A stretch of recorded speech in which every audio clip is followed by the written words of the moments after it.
ये कहानी एक मांगा राइटर कामाशीरो अकीरो की या कहें तो अकीरा रोलैंड की, जिसे की मांगा का ऑफ द ईयर का अवार्ड मिल रहा है क्योंकि उसकी मांगा रिवेंज मैच की 50 मिलियन से भी ज्यादा कॉपीज बिक चुकी हैं और अब वो उसके करियर के पीक पर खड़ा है। 18 साल की उम्र में उसने एक मांगा राइटर के रूप में डेब्यू किया और अपनी पहली मांगा की 10 लाख से भी ज्यादा कॉपीज को बेचकर वर्ल्ड भर में फेमस हो गया। उसकी मांगा की एनीमे और मूवी बनी जिससे उसे फेम और बेल्ट दोनों मिले और लोग उसे ऑथर ऑफ द सेंचुरी कहने लगे। लेकिन इतनी ज्यादा फेम और बेल्ट देख के वो काफी घमंडी होने लगा। उसने अपने कोलिग्स और दोस्तों से अच्छी तरह व्यवहार करना बंद कर दिया जिससे सभी लोग उसे छोड़कर जाने लगे। यहाँ तक कि उसकी गर्लफ्रेंड ने भी उसे छोड़ दिया, लेकिन उसे इसका कोई भी रिग्रेट नहीं था क्योंकि उसके हिसाब से सभी लोग गलत और केवल वही सही है क्योंकि वो सक्सेसफुल है। लेकिन एक दिन सब कुछ बदल गया और उसका ये भ्रम टूट गया। डॉक्टर ने बताया कि उसे पॉलीसाइथेमिया है, सीधे शब्दों में कहे तो ब्लड का कैंसर। हालांकि इसका इलाज होना संभव है, लेकिन ज्यादातर लोग इस बीमारी के होने के 10 साल के अंदर ही मर जाते हैं, जो सुनकर एमसी को बहुत बड़ा झटका लगता है। 29 साल की उम्र में इस तरह की खबर सुनना काफी डरावना था और तब जब उसके पास फेम और बेल्ट दोनों थे तभी उसे नर्स की बात याद आती है। नर्स कहती है अगली बार के टेस्ट के लिए अपने किसी फैमिली मेंबर को साथ लाना, उन्हें इन चीजों के बारे में बताना काफी इम्पोर्टेंट है। और उसकी बात सुनकर एमसी पूरी तरह शॉक हो जाता है क्योंकि वो पूरी तरह अकेला था। उसकी माँ भी थी लेकिन उसे केवल पैसों से मतलब था और बाकी सभी लोग उसे पहले ही छोड़ चुके थे और अब उसे एहसास हुआ वो हमेशा से गलत था। सक्सेस के पीछे भागते भागते उसकी जिंदगी पूरी तरह खोखली हो गई। इन्हीं सबके बीच उसका फोन बजता है। फोन उसकी माँ का होता है। उसने कहा वो परेशानी में है। अकुरो कहता आखिर अब क्या हुआ। तभी उसकी माँ पैसों की बात करने लगती है। मैंने किराया नहीं दिया, क्या तुम मुझे 1 लाख रुपए दे सकते हो। अकुरा कहता क्या आपने क्या कहा। उसकी माँ कहती है तो तुम्हारे लिए कोई बड़ी रकम नहीं है ना। तभी अकुरा अपने दांतों को भेजते हुए कहता मैं हॉस्पिटल में हूँ। उसकी मॉम कहती है कि तुम्हें क्या हो गया। वो रोते हुए कहता वो बीमार है और केवल कुछ और साल ही जी पाएगा। मुझे ब्लड कैंसर है मॉम, मेरी मदद करो, मुझे काफी डर लग रहा है। उसकी बात सुनकर उसकी मॉम चिंता जताने का नाटक कहती है। एमसी कहते क्या मेरे साथ हॉस्पिटल चलेंगे। उन्होंने कहा प्रोसीजर के लिए किसी फैमिली मेंबर को लाना होगा। उसकी मॉम कहती है ठीक है मैं चलूंगी, तो क्या आप तुम मुझे 1 लाख रुपए दे सकते हो। मुझे अभी उसकी काफी ज्यादा जरूरत है। जो सुनकर एमसी काफी ज्यादा शौक हो जाता है। उसे इस समय पैसों की चिंता है, ना कि अपने बेटे की। अपने अकेले फैमिली मेंबर से भी ज्यादा अपने अकेले बेटे से ही ज्यादा पैसों की चिंता है। तभी उसकी मम दोबारा कहती है कुरा क्या तुम मुझे सुन रहे हो, क्या तुम मुझे पैसे दोगे। जो सुनकर एमसी का गुस्सा फट पड़ता है मर जाओ, अपने उस गैम्बलिंग गेम के साथ मर जाओ। मुझे यकीन नहीं हो रहा मैं इस तरह के इंसान के साथ रह रहा था। तभी उसकी नजर सामने जाती है जहाँ उसकी कार के सामने दो लोग आ जाते हैं और वो उन्हें बचाने के लिए अपनी कार को मोड़ देता है और एक खंबे से जाकर टकरा जाता है। उसे याद आता है बचपन में उसकी माँ ने उसे एक मांगा ला कर दी थी और वहीं से उसे एक राइटर बनने की इंस्पिरेशन मिली थी। मैं असल में केवल एक शांत और साफ जिंदगी चाहता था, लेकिन शायद ये मुझे मौत के बाद ही मिला। तभी उसे होश आता और वो खुद को एक अलग सी जगह पाता और काफी कंफ्यूज होता है। आखिर मैं कहाँ हूँ, ये सब क्या है। मुझे याद है मैं तो एक खंबे से टकरा गया था, क्या वो बच्चे और उसकी माँ सेफ है। तभी उसके सामने एक सिस्टम आता है जिसमें लिखा होता है तुम्हारी लाइफ खत्म हो चुकी है, कृपया अपनी अगली लाइफ के लिए अपनी मदर को चूज करें। अकुरा कहता है क्या मदर चुने, आखिर ये सब क्या चल रहा है। तभी उसके सामने कुछ मदर कैंडिडेट आ जाती है जिसमें होती है उर्सुला स्टार है जिससे वो रॉयल फैमिली का मेंबर बन सकता है। मेल्टोरिया बेनारेस जहाँ वो एक वेल्दी लाइफ जी सकता है। फातिमा एंडरसेल जिसका बेटा बनने पर वो एक इमॉर्टल की लाइफ जी सकता है। अकुरा कहता क्या मुझे इन महिलाओं से किसी को चुनना होगा और वो काफी कंफ्यूज होता है। दूसरे वर्ल्ड में रिकार्नेट होना क्या ये सच में होता है। मुझे काफी आश्चर्य हो रहा है कि ये चीज सच में एग्जिस्ट करती है। यहाँ तक कि वो लोग मुझे पेरेंट्स चुनने का मौका भी दे रहे हैं। इस बार मैं वो गलती बिल्कुल नहीं करूंगा और वो उन सभी कैंडिडेट को देखने लगता है और वो काटिया गार्डन बर्ग को देखता है जहाँ वो एक शॉर्ट सैंड की लाइफ जी सकता था। और वो जितने भी कैंडिडेट देखता है वो सही फेमस और काफी वेल्दी होते हैं, लेकिन इस बार वो बहुत ज्यादा सक्सेसफुल नहीं होना चाहता क्योंकि इसने उसकी पास्ट लाइफ को पूरी तरह बर्बाद कर दिया था। और वो परेशान होकर चिल्लाने लगता है बहुत हो गया, मुझे आखिर में उस तरह के जीवन से छुटकारा मिला है। क्या तुम चाहते हो फिर से सक्सेसफुल होकर उस नर्क में गिर जाऊं। मैं केवल एक शांत और नॉर्मल लाइफ चाहता हूँ। तभी उसके सामने एक और मदर कैंडिडेट आती है जो कि एक कॉमनर और मैजिक शॉप की ऑनर होती है, दीवा रोलैंड। और आखिर में उसे वो मिल जाता है जो वो चाहता था। उसके चेहरे की स्माइल देखकर उसे काफी सुकून मिलता है और वो उसे अपनी मदर के रूप में चुन लेता है, जिसके बाद हम उसके पेरेंट्स के बीच में रिलेशनशिप को बिल्ड होते हुए देखते हैं। और आखिर में उसका जन्म हो जाता है अकीरा रोलैंड, जिसके बाद हम 7 साल बाद देखते हैं जहाँ रॉयल कैपिटल स्टॉरहाइम की एक मैजिक शॉप से एक बंदा डील कर बाहर आता है और ये होती है रैनफोर्ड मैजिक शॉप, जहाँ हम अकीरा और उसकी माँ दीवा को देखते हैं। अकीरा रैनफोर्ड जो कि अब 7 साल का हो गया है और अपनी मॉम की शॉप पर हेल्प कर रहा था। उसकी माँ उसकी हेल्प करने की उसे धन्यवाद कहती है और अकीरा से कहती है कि अब वो खेलने जा सकता है, लेकिन उसे याद आता है उसके फादर ने उससे मदर का ध्यान रखने के लिए कहा था, इसलिए वो खेलने की बजाय वहीं रुक जाता है। जो देखकर दीवा खुश हो जाती है और उसे गले लगा लेती है। दीवा कहती है अकीरा तुम कितने अच्छे बच्चे हो, तुम कितने प्यारे हो, मैं तुमसे सच में बहुत प्यार करती हूँ। अकीरा कहता है मम्मी मैं भी आपसे सच में बहुत प्यार करता हूँ। और हमें बताया जाता है उसके पास अभी भी उसकी प्रीवियस लाइफ की सारी मेमोरीज होती हैं जहाँ उसने सक्सेसफुल होने के पीछे सब कुछ खो दिया था। तभी वहाँ उसका फादर कार्ल रैनफोर्ड आ जाता है और अकीरा को प्यार से गले लगा लेता है और इस तरह की लाइफ देखकर अकीरा बहुत खुश होता है। उसने डिसाइड कर लिया है वो एक नॉर्मल लाइफ जिएगा और बिना भीड़ से अलग हुए शांति के साथ जिएगा, क्योंकि इस बार उसके पास एक परिवार है जो इसे बहुत प्यार करता है। और आखिर में इंसान को एक जगह चाहिए जहाँ वो अपने परिवार के साथ शांति से रह सके। ये वो लोग हैं जिन्हें वो कभी खोना नहीं चाहता। तभी उसका फादर कहता है वो उसके लिए केक लाया है और उसे केक का स्लाइस काट कर देने लगता है। तभी उसे पीछे से आवाज आती है तुम वो नहीं खा सकते, जो देखकर तीनों डर जाते हैं। अकीरा उस आवाज को सुनकर बहुत ज्यादा डर जाता जाता है। ये आवाज, केवल ये आवाज मेरी खुशी में एकमात्र बाधा है। और ये होती उनकी मेड आरा, जो कि काफी स्ट्रिक्ट होती है। आरा कहते डिनर से पहले कोई केक नहीं। उसका फादर कहता है ये तो केवल एक छोटा पीस है। आरा कहते अकीरा तुमने आज का सॉल्ट लेसन नहीं लिया ना, जो देखकर अकीरा डर जाता है और हम उनकी ट्रेनिंग देखते हैं जहाँ अकीरा एक ही बार में गिर जाता है। आरा कहते बेवकूफ अकीरा, मैं तुम्हें सिखाया था ना। अकीरा कहता आखिर एक 7 साल का बच्चा ऐसा कैसे कर सकता है, इसके अलावा मेरे अंदर शॉर्ट्समैनशिप का कोई भी टैलेंट नहीं है। आरा कहती बिना पावर के अपना बचाव कैसे कर रहे हैं, मैंने तुम्हें बताया था ना, तुम्हें ये सीखना पड़ेगा क्योंकि तुम्हारे अंदर मैजिक का कोई टैलेंट भी नहीं है। अकीरा कहता है ये मेरी शांति भरी जिंदगी की सबसे बड़ी प्रॉब्लम है। ये है आरा, एक मेड, वो मेरे जन्म से ही हमारे साथ रह रही है। अभी तक मुझे इसके बारे में ये पता चला है कि ये अननोन ऑडिशन की हेल्प है। इसके अलावा वो हर एक तरह के काम में माहिर हो, चाहे वो स्वॉर्डमैनशिप हो, मैजिक हो या फिर घर के काम। इस बात में कोई शक नहीं कि वो सबसे बढ़िया मेड है, लेकिन प्रॉब्लम ये है कि वो मेरी दुश्मन है। तभी आरा उसे दोबारा खड़े होने के लिए कहती है, दोबारा खड़े हो जाओ और मुझ पर अटैक करो। अगर तुम ऐसा नहीं करोगे तो मैं तुम्हारा केक खा जाऊंगी। तभी अकीरा उस पर अटैक करता है और हार जाता है और आरा उसका केक खा लेती है। अकीरा सोचता है असल में वो मुझसे नफरत करती है और मैं जानता हूँ वो ऐसा क्यों करती है। वो मेरे फादर काल को पसंद करती है। उसने दूसरों की नजरों से छिपा लिया है, लेकिन वो मेरी आंखों से नहीं बच सकती। उसके नजरिए से मेरा होना इस बात का सबूत है कि वो जिस इंसान से प्यार करते हैं वो किसी और से प्यार करता है, और मैं उनके प्यार का जीता जागता सबूत हूँ। इसीलिए मुझे हर बार देखकर वो चिढ़ जाती है। यही रीजन है कि वो मुझसे नफरत करती है। तुम बस देखना, जब मैं बड़ा हो जाऊँ तब मैं तुम्हें एक्सपोज कर दूंगा और तुम्हें इस घर से बाहर निकाल दूंगा। और उसकी हरकत देख के काफी कंफ्यूज होती है और उसे दोबारा मारती है। और कहती है मुझे नहीं पता तुम क्या बेकार सोच रहे हो, लेकिन तैयार हो जाओ, अगली क्लास मैजिक की है। जिसके बाद उसकी क्लास खत्म हो जाती है और उसे कुछ स्कूल देते हुए कहती है कल सुबह तक मैं बिगनिंग लेवल के हीलिंग स्पेल लिख जाने चाहिए। अगर तुम्हारे अंदर मैजिक नहीं है तो तुम्हें स्क्रोल बनाने की आदत डालनी होगी, और अगर तुम ऐसा नहीं कर पाते तो कल तुम्हें कोई भी स्नैक्स नहीं मिलेंगे। और उसकी बात सुनकर अकीरा काफी बुरी हालत में होता है। जिसके बाद वो लोग चले जाते हैं और अकीरा खाली स्क्रोल लेके बैठा होता है। जिसके बाद हमें स्क्रोल्स के बारे में बताया जाता है। इस वर्ल्ड में स्क्रोल काफी खास चीज है, जिनमें की मैजिक पावर स्टोर कर सकते हैं। मैजिशियंस को केवल उनमें स्पेल लिखने होते हैं और बाद में वो स्क्रोल का यूज मैजिक की तरह कर सकते हैं। अकीरा उन 5 स्क्रोल को देखते हुए कहता है यहाँ तक कि एक स्क्रोल लिखने में भी 2 घंटे लगते हैं। क्या तुम चाहती हो 7 साल का बच्चा इतनी मेहनत करे? और वो स्माइल करते हुए कहता है लेकिन आरा तुम्हें वो मिलेगा जो तुम चाहती हो। अब मैं इसका इस्तेमाल करूंगा, मेरी चीट पावर। भले ही मेरे पास मैजिक पावर या स्वॉर्डमैनशिप का टैलेंट ना हो, लेकिन मैं अपने फादर की हेल्प करना चाहता था, इसीलिए मैंने स्क्रोल के बारे में जाना। और एक दिन मुझे पता चला मेरी चीट पावर्स के बारे में। स्पेल लिखने में 2 घंटे लगते हैं, लेकिन अगर मैं स्पेल की बजाय उस चीज का ड्राइंग बना दूं तब भी वही असर होता है। इसका मतलब मुझे जो भी चाहिए केवल उसे ड्रॉ करना है। इस तरह 5 स्क्रोल केवल 10 मिनट में तैयार हो जाएंगे। स्क्रोल में पहले से मैजिक होता है, तो भले ही मेरे पास थोड़ी सी मैजिक पावर हो, मैं इन्हें आसानी से बना सकता हूँ। और वो एक एक करके कंप्लीट कर लेता है। अकीरा कहता मुझे एक आइडिया आया, ड्राइंग करके मैजिक करना। असल में मैं इससे काफी कुछ कर सकता हूँ। जिसके बाद हम देखते हैं एक दिन उसके पैसे देखते हैं कहीं से एक स्लाइम मॉन्स्टर आ गया है, जो देखकर वो डर जाते हैं, लेकिन आरा उसे तुरंत खत्म कर देती है। असल में ये अकीरा की गलती से हुआ था। अकीरा ने स्कूल का यूज करते हुए अनजाने में एक मॉन्स्टर बुला लिया था। तभी उसे आइडिया आया क्या मैं इसे कहीं बड़ी जगह पे कर सकता हूँ, और वो इस एक्सपेरिमेंट को करने के लिए लेक में आ गया। उसने लेक की सतह में एक खाली मैजिक सर्कल बनाया और फिर उस पर मॉन्स्टर को ड्रॉ कर दिया, और उसने उस चीज को रियल में बना लिया। ये स्कूल से नहीं, असल में एक मैजिक सर्कल से हुआ था। तुम कह सकते हो ये एक समथिंग मैजिक की तरह है। अकीरा कहता मुझे समझ नहीं आ रहा, लेकिन सच में ये एक चीट कोड है। ये मैजिक उसके पिछले लाइफ की विरासत है, ड्राइंग करने की पावर जिससे उसने लाखों लोगों को इंस्पायर किया। लेकिन वो सोचता है एक अनोखा टैलेंट होना काफी खतरनाक है, ऐसे लोगों को भारी कीमतें चुकानी पड़ती है। इसीलिए उसने इस पावर को छिपाने का फैसला किया, क्योंकि अगर लोगों को उसकी पावर के बारे में पता चलेगा तो उसकी शांति भरी लाइफ पूरी तरह डिस्ट्रॉय हो जाएगी। जिसके बाद हम अगले दिन का सीन देखते हैं जहाँ आरा अकीरा पर गुस्सा होती है। आरा कहती है अभी एक स्कूल यहीं बनाओ, तुम कर सकते हो ना। काल कहता है क्या अकीरा ने होमवर्क नहीं किया? आरा कहती है नहीं, उसने कर लिया और बहुत जल्दी। जो सुनकर वो कंफ्यूज हो जाते हैं, क्या उसने कर लिया वो भी जल्दी? आरा कहती है यही तो प्रॉब्लम है, यहाँ तक कि स्पेल भी पूरी तरह परफेक्ट है। क्या तुमने पहले से लिखे स्कूल पर ही लिखा है? लेकिन ऐसा करने से हीलिंग इफेक्ट पूरी तरह खत्म हो जाएगा। तो मुझे बताओ तुमने ये कैसे किया? कल तो तुम जल्दी भी सो गए थे। अकीरा कहता है मैंने सुबह जल्दी उठकर किया। आरा कहती है अगर ऐसा है तो अभी एक बनाकर दिखाओ। अभी सुबह का ज्यादा टाइम नहीं हुआ और तुम जल्दी सो गए थे, फिर भी तुमने इसे पूरा कर लिया, ऐसा होना नामुमकिन है। मुझे इसका केवल एक ही मतलब लगता है, तुमने पहले से ही तैयार स्कूल पर दोबारा लिख दिया। मैं तुम्हारी कमजोरियों को माफ कर दूंगी, लेकिन तुम्हारी झूठ को नहीं। मैं तुम्हें झूठ बोलने के लिए कभी माफ नहीं करूंगी। तो मुझे बताओ तुमने ये कैसे किया? और उसकी बात सुनकर अकीरा को उसके पास लाइफ की कुछ बातें याद आने लगती है, जहाँ उस पर हमेशा काम करने का दबाव डाला जाता था। और वो सोचने लगता है क्या तुम मुझे फिर से उस नर्क में धकेलना चाहती हो? क्या मैं थोड़ी बहुत बेईमानी नहीं कर सकता? क्या मेरे लिए हमेशा मेहनत करना जरूरी है? तुम जैसे किसी को आरा जैसे किसी को यहाँ होना ही नहीं चाहिए। जिसके बाद वो अपनी पसंदीदा लेक के पास हो जाता है और वहाँ चिल्लाने के बाद थोड़ा शांत महसूस करता है, और वो सोचने लगता है उसे क्या बहाना बनाना चाहिए। मुझे कुछ भी समझ नहीं आ रहा। अगर मैं ये कहूँ कि मैंने चीटिंग की है तो ये काम नहीं करेगा। मुझे लगता है मुझे वापस जाकर आरा से माफी मांगनी चाहिए। और वो सोचता है शायद उसने कुछ ज्यादा ही कह दिया, शायद मैंने उसे दुखी कर दिया है। तभी उस पर एक हमला होता है, लेकिन आरा उसे बचाने के लिए उस हमले के सामने आ जाती है, जिससे अकीरा बच जाता है। लेकिन आरा काफी जख्मी हो जाती है और अकीरा काफी डर जाता है आखिर क्या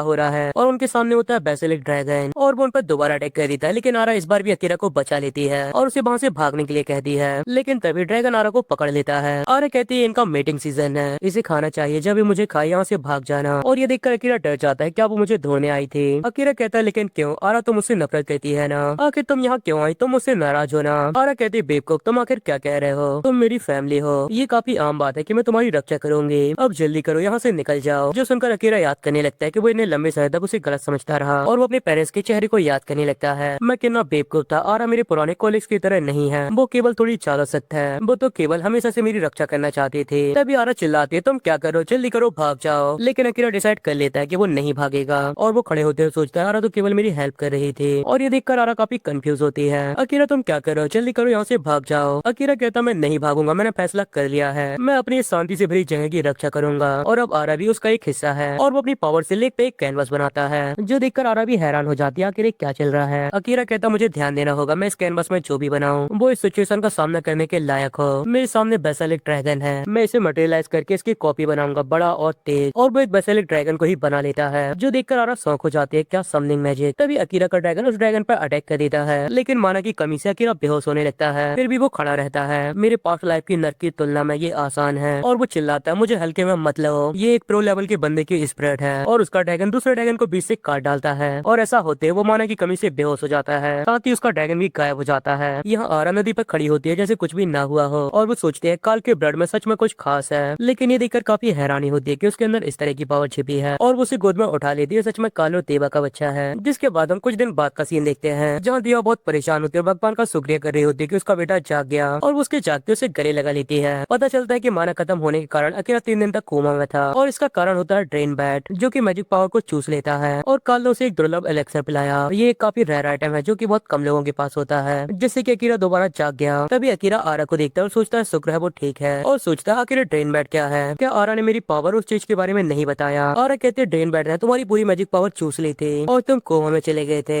इसीलिए काल ने तुम्हें वो एलेक्सर पिलाया जिससे तुम बच पाए हो। वो एलेक्सर कोई आम आइटम नहीं है, वो काफी रेयर आइटम है जो कि आसानी से नहीं मिलता। तुम्हें थैंकफुल होना चाहिए कि तुम्हारे पेरेंट्स इतने अच्छे हैं। अभी काल उन ड्रेन बैट को मारने गया है और उसकी बात सुनकर देवा रोने लगती है। बस ये सब आरा ने मन से बनाया था ताकि वो उसकी पावर के बारे में छिपा सके। तभी काल भी आ जाता है, मुझे वो ड्रेन बैट कहीं नहीं मिले, हमने हर तरफ देखा लेकिन वो हमें कहीं नहीं मिले। तभी वो देखता है अकीरा को होश आ गया है। अकीरा कहता है फादर आपको परेशानी पहुंचाने के लिए मुझे माफ कीजिए। काल कहता है तुम्हें माफी मांगने की जरूरत नहीं है, मुझे काफी खुशी है कि तुम ठीक हो। जो कहते कहते उसे नींद आने लगती है क्योंकि काल और देवा 3 दिन से जाग रहे थे। जिसके बाद हम रात का सीन देखते हैं जहाँ अकीरा परेशानी में होता है। उसे पता चलता है अगर उसकी मैजिक पावर पूरी तरह खत्म हो गई तो वो मर जाएगा, बिल्कुल भूख की वजह से मरना। लेकिन उस एलेक्सा और मेरी मदद की वजह से मेरी जान बच गई। लेकिन उसे काफी दर्द होता है, ऐसा लगता है मेरा शरीर टुकड़े टुकड़े हो जाएगा। तभी वहाँ आरा नाइट ड्रेस में आती है। आरा कहती है अकीरा क्या तुम्हें सोने में परेशानी हो रही है, और वो उसके सिर पर हाथ रखते हुए कहते मैंने सुना तुम सिर दर्द से चिल्ला रहे थे, इसीलिए मैं तुम्हें देखने आई हूँ, ऐसा लगता है मैजिक पावर कंट्रोल करने में तुम्हें प्रॉब्लम हो रही है। तभी वो देखती उसका चेहरा लाल हो गया था। आरा कहती तुम्हारा चेहरा चल रहा है, मैं अभी देवा को बुलाती हूँ। जो सुनकर अकीरा खड़ा हो जाता है, नहीं कुछ भी नहीं हुआ, मैं ठीक हूँ, ये तुम्हारी कारण भी नहीं है, मैं ठीक हूँ, मदर को मत बुलाओ। इसके अलावा वो 3 दिन से नहीं सोई है, मैं उन्हें इस तरह परेशान नहीं कर सकता। आरा कहती है अगर ऐसा है तो फिर मुझे हेल्प करनी पड़ेगी, और वो उसके साथ सो जाती है। तुमने जो एलेक्सर पिया वो न केवल तुम्हारी मानव को रिस्टोर करेगा बल्कि उसकी लिमिट को भी बढ़ा देगा और तुम्हारी शरीर को उसमें ढलने में थोड़ा समय लगेगा। तो आज रात में तुम्हारे शरीर के अंदर मैजिक का ट्रांसफर करके तुम्हारी मदद करूंगी। तभी अकीरा का दिल तेजी से धड़कने लगता है। मैंने पहले कभी भी आरा को इस तरह नहीं देखा, तो ये क्या है, और वो समय को याद करने लगता है जब उसे भागने के लिए कह रही थी। ये काफी गर्व है, मुझे अब अच्छा लग रहा है। तभी अकीरा कहता आरा मुझे माफ कर दो, मुझे पता है कि तुम मेरे फादर को पसंद करती हो और क्योंकि मैं तुम्हारे रास्ते में आ रहा था तो तुमने मेरे साथ बुरा व्यवहार किया। मेरी मदर को मेरे फादर के साथ देखना मुश्किल रहा होगा और फिर मैं रास्ते में आ गया। मैं तुम्हारी फीलिंग को जानता था और मैं इसे एक्सेप्ट नहीं करना चाहता था, इसीलिए मैंने अपने फादर के सामने तुम्हें शर्मिंदा करने की कोशिश की। इसके लिए मैं तुमसे माफी मांगना चाहता हूँ, क्या तुम मुझे माफ कर सकती हो? और उसकी बात सुनकर आरा शांत हो जाती है। आरा कहती है अकीरा मैंने कभी इस बारे में नहीं सोचा था, मैं कभी भी काल की वुमेन नहीं बनना चाहती थी। जो सुनकर अकीरा शौक हो जाता है। आरा कहती है मुझे नहीं पता अकीरा तुम्हें ये आइडिया कैसे आया, हम तो केवल एम्प्लॉयर फ्रेंड है और मैं उसकी काफी रिस्पेक्ट करती हूँ, मैंने कभी भी उसकी वुमेन बनने के बारे में नहीं सोचा। और अकीरा को समझ आता उसमें कितनी बड़ी गलती कर दी और वो बहुत बुरी तरह शर्मिंदा हो जाता है। आरा कहती है लेकिन अकीरा मैंने तुम्हारी बनने के बारे में सोचा है। जो सुनकर अकीरा हैरान हो जाता है, क्या आखिर क्या चल रहा है? अकीरा कहती है काल एक ग्रेट और रिस्पेक्टेड मैजिशियन है, वो मुझ जैसे इंसान को कभी अपना नहीं बनाना चाहेगा। लेकिन अकीरा अगर वो तुम हो, एक समनर, एक ऐसा इंसान जिसे सब पाना चाहेंगे, चाहे वो कंट्री हो या फिर नेशन। और इतना ही नहीं, अगर केवल तुम 7 साल की उम्र में वैसे एक ड्रैगन को समन कर सकते हो तो तुम बाकी समनर के बीच भी सबसे अलग हो। अगर तुम अपने लेवल को बढ़ा लो और स्ट्रॉन्ग बनने पर फोकस करो तो मुझे भी नहीं पता तुम कितने ज्यादा पावरफुल बन जाओगे। मुझे उस दिन का बेसब्री से इंतजार है। और अकीरा अंदर से डर रहा होता है क्योंकि उसका डरावना सपना सच हो रहा होता है। ऐसा लगता है जैसे तुम्हारी पावर गॉड्स की ब्लेसिंग है। अकीरा सोचता है एक बार फिर मुझ पर उम्मीद थोपी जा रही है। अगर ऐसा ही चलता रहा तो उन्हें ये भी पता चल जाएगा कि मेरा रिकार्नेशन हुआ है। मुझे इस पावर को छिपाने का कोई ना कोई रास्ता ढूंढना होगा।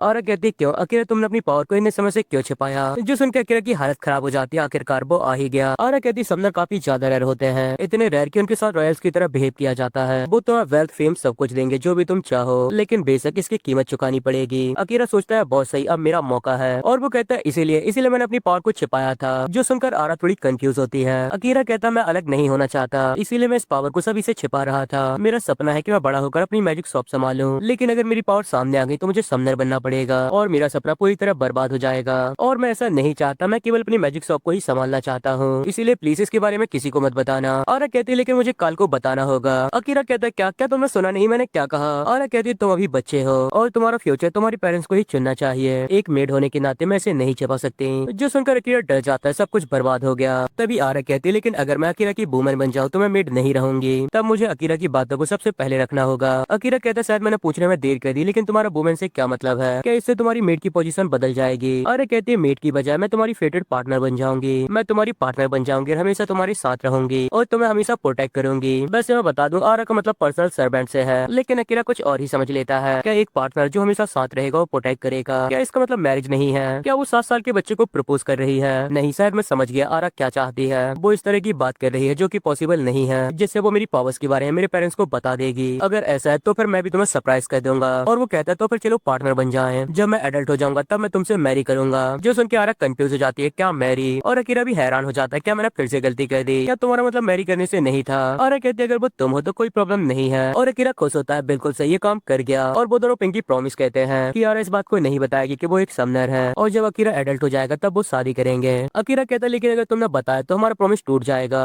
और कहते ठीक है मैं समझ गई। जिसके बाद हम लेक का सीन देखते जहाँ आरा उसकी पावर चेक कर रही थी। और कहती तुम ठीक हो ना, आज हम तुम्हारी समनिंग पावर चेक करेंगे। और एक समनर अपनी समन से कांटेक्ट बनाता है, और मैं भी हमेशा जानना चाहती थी आखिर ये कैसे होता है। तुमने बेसिलिक ड्रैगन के साथ कांटेक्ट कैसे बनाया। एक बीस्ट कभी भी अपने से कमजोर इंसान के साथ कांटेक्ट नहीं करेगा। जो सुनकर अकीरा थोड़ा कंफ्यूज होता है कि वो क्या कहे। अकीरा कहता है कांटेक्ट आखिर ये क्या होता है। और कहती है अकीरा मजाक करना बंद करो। अकीरा कहता है मैंने जिस बेसिलिक ड्रैगन को बुलाया था मैंने उसके साथ कभी कांटेक्ट नहीं बनाया था। जो सुनकर आरा कंफ्यूज हो जाती है, क्या इसका क्या मतलब है। तभी अकीरा एक स्लाइम समन करके दिखाता है। अगर मैं अपनी उंगली में मैजिक इकट्ठा कर लूं और अपने दिमाग में उस चीज के बारे में सोचूं जो मैं समन करना चाहता हूँ और उसे ड्रॉ करूँ, तो मैं वो रियल लाइफ में समन कर सकता हूँ। जो देखकर आरा शौक हो जाती है, तो क्या वो सच में बिना कांटेक्ट की समन कर सकता है। और वो कहते हैं मैं तुम्हारी मदद करूंगी, भले ही तुम्हारे पास इनफ मैजिक ना हो, मैं तुम्हारी मदद करूंगी। और वो बुक में एक मॉन्स्टर को दिखाते हुए कहते क्या तुम इसे बुला सकते हो। और वो एक एडवांस गोलम होता है जिसे समन करना बहुत मुश्किल होता है क्योंकि उन पर मैजिक का कोई असर नहीं होता। और वो सोचती है भले ही वो अपने समन से कांटेक्ट नहीं बनाता, पर तब भी मुझे नहीं लगता वो एक एडवांस गोलम को समन कर पाएगा। अकीरा कहता है चलो देखते हैं, और वो उसे ड्रॉ करने लगता है। और कहती है क्या तुम कोई प्लान बना रहे हो। अकीरा कहता है नहीं, ये तो बस एक मोटा मोटा स्केच है। और वो अपनी मांगा के दिनों को याद करने लगता है जहाँ वो पहले स्केच बनाता था। और वो कहता है अगर मैं पहले इसका स्केच बना लूं तो इसे समन करने के चांस काफी ज्यादा है। बस एक ड्रैगन के टाइम तो मेरी किस्मत थी। और वो कहता है मेरा काम हो गया, अब मेरी मैजिक में मदद करो। और वो आरा का मैजिक लेके एक एडवांस गोलम को समन कर लेता है। जो देखकर आरा शौक हो जाती है, उसने कर लिया, उसने बिना कांटेक्ट के ऐसा कर लिया। और वो सोचती है ये तो जीनियस है। नहीं, वो बिल्कुल एक अलग ही लेवल पे है, ये इस दुनिया के लॉ की पूरी तरह अलग है। ये एक ऐसा इंसान है जो सभी को खा जाएगा। तभी अकीरा कहता है मैजिक पावर के लिए तुम्हारा धन्यवाद, क्या तुमने देखा। और आरा उसे बड़ी कोड़े लुक के साथ देख रही थी। जो देखकर अकीरा डर जाता है, सेट आखिर क्या हो गया। तभी आरा उसके कंधों पे हाथ रखते हुए कहती मैंने सोचा नहीं था ये पावर इतनी खतरनाक होगी। तो अकीरा मुझे प्रॉमिस करो जब तक तुम इसे अच्छी तरह समझ ना लो तुम किसी को इसके बारे में नहीं बताओगे। और वो सोचती है मुझे उसे प्रोटेक्ट करना होगा जब तक वो खुद को प्रोटेक्ट करना ना सीख ले। तभी अकीरा भी इसके लिए मान जाता है, मैं समझ गया, मैं किसी को भी इसके बारे में नहीं बताऊंगा। क्या हमने यही प्रॉमिस नहीं किया था। जिसके बाद उनकी ट्रेनिंग देखते हैं जहाँ अकीरा बहुत बुरी तरह मार खा रहा था। अकीरा कहता जब तुम मेरे मैजिक का टैलेंट जानती हो तो फिर शॉर्ट ट्रेनिंग क्यों। और कहते क्या हमने प्रॉमिस नहीं किया था, हम इस बारे में बात नहीं करेंगे, तो हमें हमेशा की तरह ही रूटीन को फॉलो करना होगा। हमें ट्रेनिंग तब तक करते रहेंगे जब तक तुम शॉर्ट चलाना ना सीख लो। और उनकी ट्रेनिंग दोबारा शुरू हो जाती है जहाँ अकीरा बहुत बुरी तरह मार खाता है। और फिर आरा वहाँ से चली जाती है। आखिरकार खत्म हो गया। उसने कहा वो ऐसा दिखावा करेगी जैसे कुछ भी नहीं हुआ, वो इस पावर के बारे में किसी को नहीं बताएगी। लेकिन अगर उसने ट्रेनिंग में मुझे मार दिया तो फिर इसका क्या फायदा। और वो एक स्कूल को निकालते हुए कहता है खैर ट्रेनिंग खत्म हो गई, लेकिन मैं खुद को इंजर्ड होने नहीं दे सकता। और वो दर्द से बचने के लिए एक पोशन बना के उसे पी लेता है। इसे पीने से एमपी और एचपी पूरी तरह लौट आती है और माना की लिमिट भी बढ़ जाती है। और हमें बताया जाता है इस तरह के एलेक्सर काफी रेयर होते हैं जो कि नॉर्मल लोगों को पूरी जिंदगी में मुश्किल से ही मिल पाते हैं, लेकिन अकीरा जिन्हें चाहे उन्हें बना सकता है। ये उसे पुराने समय के एनर्जी ड्रिंक की याद दिलाता है, लेकिन इसका एहसास बिल्कुल अलग अलग लेवल पर है। मुझे अपनी माना लिमिट के बारे में भी जानना है। मुझे इसे पीकर कोई बदलाव महसूस नहीं हुए। खैर मुझे चिंता नहीं करनी चाहिए। और वो अपनी पूरी पावर के साथ पेड़ पर अटैक कर देता है, जिससे कि पेड़ नहीं कट पाता। उल्टा सॉर्डी पेड़ में फंस जाती है और वो उसे निकालने लगता है। और वो सोचने लगता है क्या स्वॉर्डमैनशिप भी मैजिक से जुड़ा हुआ है। तभी कोई कहता है तुम कितने कमजोर हो, तुम तो एक लकड़ी भी नहीं काट पा रहे। और वो कहता है तुमने पहले स्कूल के साथ क्या किया था, जिसे अचानक देखकर अकीरा शौक हो गया था। इसने तो मुझे डरा ही दिया। आखिर वो यहाँ कब आई? क्या उसे मेरे सीक्रेट के बारे में पता चल गया? क्या उसने मुझे ड्राइंग करते हुए देख लिया? वो लड़की हंसते हुए कहती मैंने पहले कभी इस तरह की टेक्निक नहीं देखी। क्या तुम एक मेज हो छोटे बच्चे? अकीरा सोचता है उसके कपड़े देख के लगता है वो एक रॉयल फैमिली से है। और वो कहता है वो केवल एक नॉर्मल रिकवरी स्कूल था और उसे छोटा बच्चा कहने के लिए मना कहता है। लड़की हंसते हुए कहती तुम्हारी बोलने का तरीका बिल्कुल बूढ़ा जैसा है। तुम सच में काफी इंटरेस्टिंग हो छोटे बच्चे। अकीरा कहता है तो फिर चलो देखते हैं कि तुम कितने साल की हो। और वो कहती मैं साल 7 साल की हो जाऊंगी। जो सुनकर अकीरा हैरान हो जाता है। अकीरा कहता मैं भी 7 साल का हूँ। क्या तुम ये सब करके कॉमनर्स को परेशान कर रही हो? आखिर तुम मुझे छोटा बच्चा क्यों कह रही हो? और वो लड़की उससे माफी मांगते हुए कहती मुझे लंबाई के कारण गलतफहमी हो गई थी। अगर मैंने तुम्हें परेशान किया है तो मुझे माफ कहना। अकीरा कहता है कोई बात नहीं। और वो सोचता है खैर मैंने एलेक्सर की बात को मोड़ दिया। तभी लड़की उसकी मदद करने के लिए कहती है क्या मैं तुम्हारी लकड़ी काटने में मदद करूँ? अकीरा कहता है ये एक नोवेल के लायक काम नहीं है और ये सब उसकी शॉर्ट ट्रेनिंग का है। लड़की कहती है यही कारण है कि मुझे तुम्हारी मदद करनी चाहिए। और वो उसे बताने लगती है सर में सॉर्ड और एक्स की बनावट अलग अलग होती है। सॉर्ड के बेट का फोकस मुट्ठी के पास होना चाहिए। और अकीरा को समझ नहीं आता तो वो उसे सच में करके दिखाने का डिसाइड करती है। और अकीरा से लकड़ी को उसकी तरफ फेंकने के लिए कहती है। अकीरा कहता है क्या तुम सच में चाहते हो मैं फेंकूं? और वो उसे फेंक देता है। और वो लड़की तेजी के साथ उस लकड़ी को बीच से काट देती है। जो देखकर अकीरा हैरान हो जाता आखिर क्या हुआ? मैं तो उसे शॉट निकालते हुए देख भी नहीं पाया। नहीं इससे भी ज्यादा आखिर उसने कौन सा मूव किया? एक शॉट डाउन जो की आरा भी नहीं कर सकती। मैं बता सकता हूँ ये कोई मास्टर है। तो क्या सभी नोवेल इसी तरह होते हैं? खैर भले ही वो लड़की है लेकिन उसकी शॉर्टमैनशिप कमाल की है। तभी वो लड़की कहती है मेरा नाम मैडिस बिलन स्टार्ट है और मैं काउंट बिलन स्टार्ट का सन हूँ जो हाल ही में स्टॉर्महाइम के लॉर्ड बने हैं। मुझे अभी जगह के बारे में ठीक तरह से नहीं पता, इसीलिए मैं शहर के बारे में जानने के लिए एक दोस्त ढूंढ रहा हूँ। और उसकी बात सुनकर अकीरा सोचने लगता है लॉर्ड का सन तो क्या तुम असल में लड़के हो? मैडिस कहता है क्या तुम्हें कोई प्रॉब्लम है? और अकीरा उसकी कंफ्यूजन को दूर करता है कि उसने उसे लड़की समझ लिया था और उसे अपने और अपनी शॉप के बारे में बताता है। और यहाँ इनकी दोस्ती हो जाती है और वो लोग कल दोबारा मिलने और शॉर्टमैनशिप की ट्रेनिंग करने का डिसाइड करते हैं।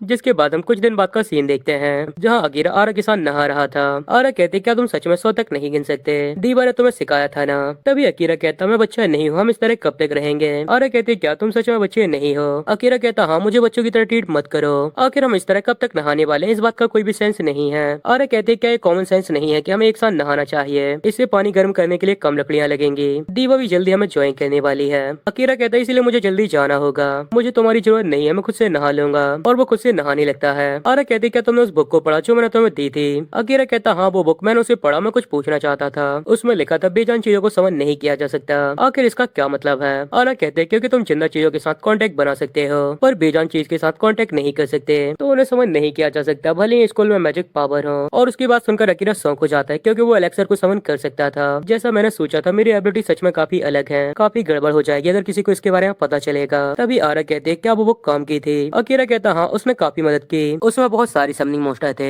आरा कहती तुम्हें याद है ना तुम्हें बुक क्यों दी गई थी? जिससे कि हम तुम्हारी एबिलिटी की जांच कर सकें। अगर तुमने अकेले किसी हाई लेवल बीस्ट को समन किया तो तुम्हारी मैजिक पावर पूरी तरह खत्म हो जाएगी और तुम मर जाओगे। मुझसे वादा करो तुम मेरे बिना समनिंग नहीं करोगे। और अकीरा हाँ कहता है। आरा कहती जब तक तुम्हारे पास किसी लेजेंडरी हीरो की तरह माना ना हो तब तक समनिंग मत करना। अकीरा कहता लेजेंडरी हीरो आखिर ये क्या है? आरा कहती है कहा जाता है गॉड ने वॉर के लिए एक ह्यूमन वॉरियर बनाया था जो कि बहुत ज्यादा स्ट्रॉन्ग था। उसके पास ग्रेट मैजिक और स्वॉर्डमैनशिप टैलेंट है और कई लोग उसे गॉड ऑफ वॉर भी कहते हैं। उसकी आंखें रेड हैं जो गॉड्स के नाइट का सिंबल है और वो इस दुनिया का सबसे स्ट्रॉन्ग ह्यूमन है। अकीरा कहता है क्या एक लाल आंखों वाला हीरो? जैसा कि मैंने सोचा था यहाँ हीरो भी होते हैं। आरा कहते तुम भी लड़के हो, क्या तुम भी हीरो बनना चाहते हो? अकीरा कहता नहीं मैं कभी ऐसा नहीं चाहता, मैं केवल अपनी शॉप को ही संभालना चाहता हूँ। और वो वहाँ से जाने लगता है। तभी वहाँ दीवा आ जाती है और कहती है क्या उसने 100 तक गिनना सीख लिया? आरा कहती है नहीं वो केवल 37 तक गिन सकता है। जो सुनकर दीवा गुस्सा हो जाती है उसे दोबारा गिनने के लिए कहती है और अकीरा कपड़े पहनने के लिए वहाँ से भाग जाता है। तभी काल भी एक खबर के साथ वहाँ आ जाता है और दीवा उसका स्वागत कहती है और वो काल के चेहरे को देखकर कहती है क्या कुछ गड़बड़ है? और काल उन सभी को बच्चों को किडनैप करने वाले केवल कल्ट के बारे में बताता है। काल कहता है कहा जा रहा है कि वो बच्चों का सेक्रीफाइस देते हैं और इसीलिए सिटी में सिक्योरिटी को बढ़ा दिया गया है। और वो अकीरा से किसी भी सुनसान जगह अकेले जाने के लिए मना कहता है और उसकी बात सुनकर अकीरा थोड़ा हैरान होता है अब आखिर इविल कल्ट क्या है।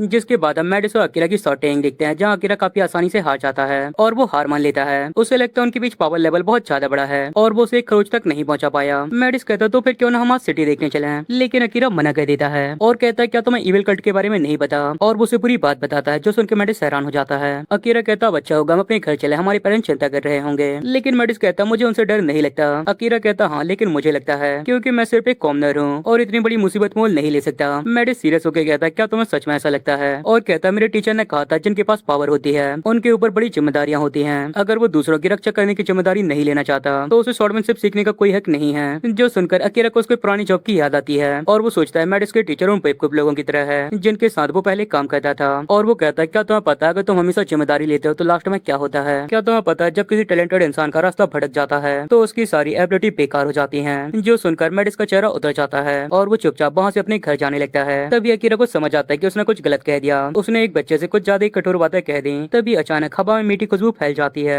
जिससे दोनों को तेज नींद आने लगती है और अकीरा को उसके पेरेंट्स और आरा की बात याद आती है। कभी भी सुनसान जगह पे मत जाना और घर के पास ही स्वॉर्डमैनशिप की प्रैक्टिस करना। और जब कुछ समय बाद उसकी आंखें खुलती हैं तो वो खुद को और मेडिस को लोहों की सलाखों की जेल में बंद पाता है जहाँ कई बच्चे रो रहे थे, जिन्हें देखकर अकीरा को याद आता है कि एविल कल्ट बच्चों का सैक्रिफाइस देता है और उसे समझ आता है उन दोनों को भी किडनैप कर लिया गया है और अब वो कल्ट के पेस पर है। कुछ समय बाद मेडिस को भी होश आता है और वो कहता है अकीरा तुम मेरे कमरे में क्या कर रहे हो, पर अगले ही पल उसे एहसास होता है कि वो घर पर नहीं है। वो घबरा कर कहता हम कहाँ हैं और ये बच्चे कौन हैं। अकीरा कहता थोड़ा धीरे बोलो और उसे बताता है कि शायद उन्हें एविल कल्ट ने किडनैप कर लिया है। जो सुनकर मेडिस पूरी तरह सौंक जाता है। तभी अकीरा सोचता है कि क्या उसे अपने गुलाम को समन करना चाहिए, लेकिन अगर वो ऐसा कहता है तो पूरी जगह गिर जाएगी और सभी लोग मलबे में दब जाएंगे। और उसने पहले प्रॉमिस किया था कि वो अपनी रियल पावर को यूज नहीं करेगा, उसे अपनी पावर को छिपाना होगा। बिल्कुल मैं अपनी पावर को छिपाना चाहता हूँ लेकिन ये मैटर जान और मौत का है, इसीलिए वो सोचता है अगर जरूरत पड़ी तो वो अपनी पावर को समनिंग स्पेल की तरह दिखाएगा। तभी मेडिस पूरे कॉन्फिडेंस से कहता है हम इस पूरे बेस को खत्म करेंगे और सभी बच्चों को बचाएंगे। लेकिन अकीरा उसे रोकता है ये कोई गेम नहीं है, ये रियल वर्ल्ड है, तुम जानते हो ना ये कल्ट बच्चों को सैक्रिफाइस के लिए इस्तेमाल करते हैं और वैसे भी उन्होंने हमारी शॉट छीन ली है। लेकिन मेडिस मुस्कुराते हुए कहता है उसे मैजिक करने के लिए शॉट की जरूरत नहीं है और अगले ही पल वो अपने फ्लेम मैजिक को दिखाता है जो देखकर अकीरा पूरी तरह हैरान हो जाता है। मेडिस सिर्फ स्वॉर्डमैनशिप ही नहीं बल्कि मैजिक भी कर सकता है। मेडिस कॉन्फिडेंस से कहता है डरना मत, मैं तुम्हारी रक्षा करूंगा।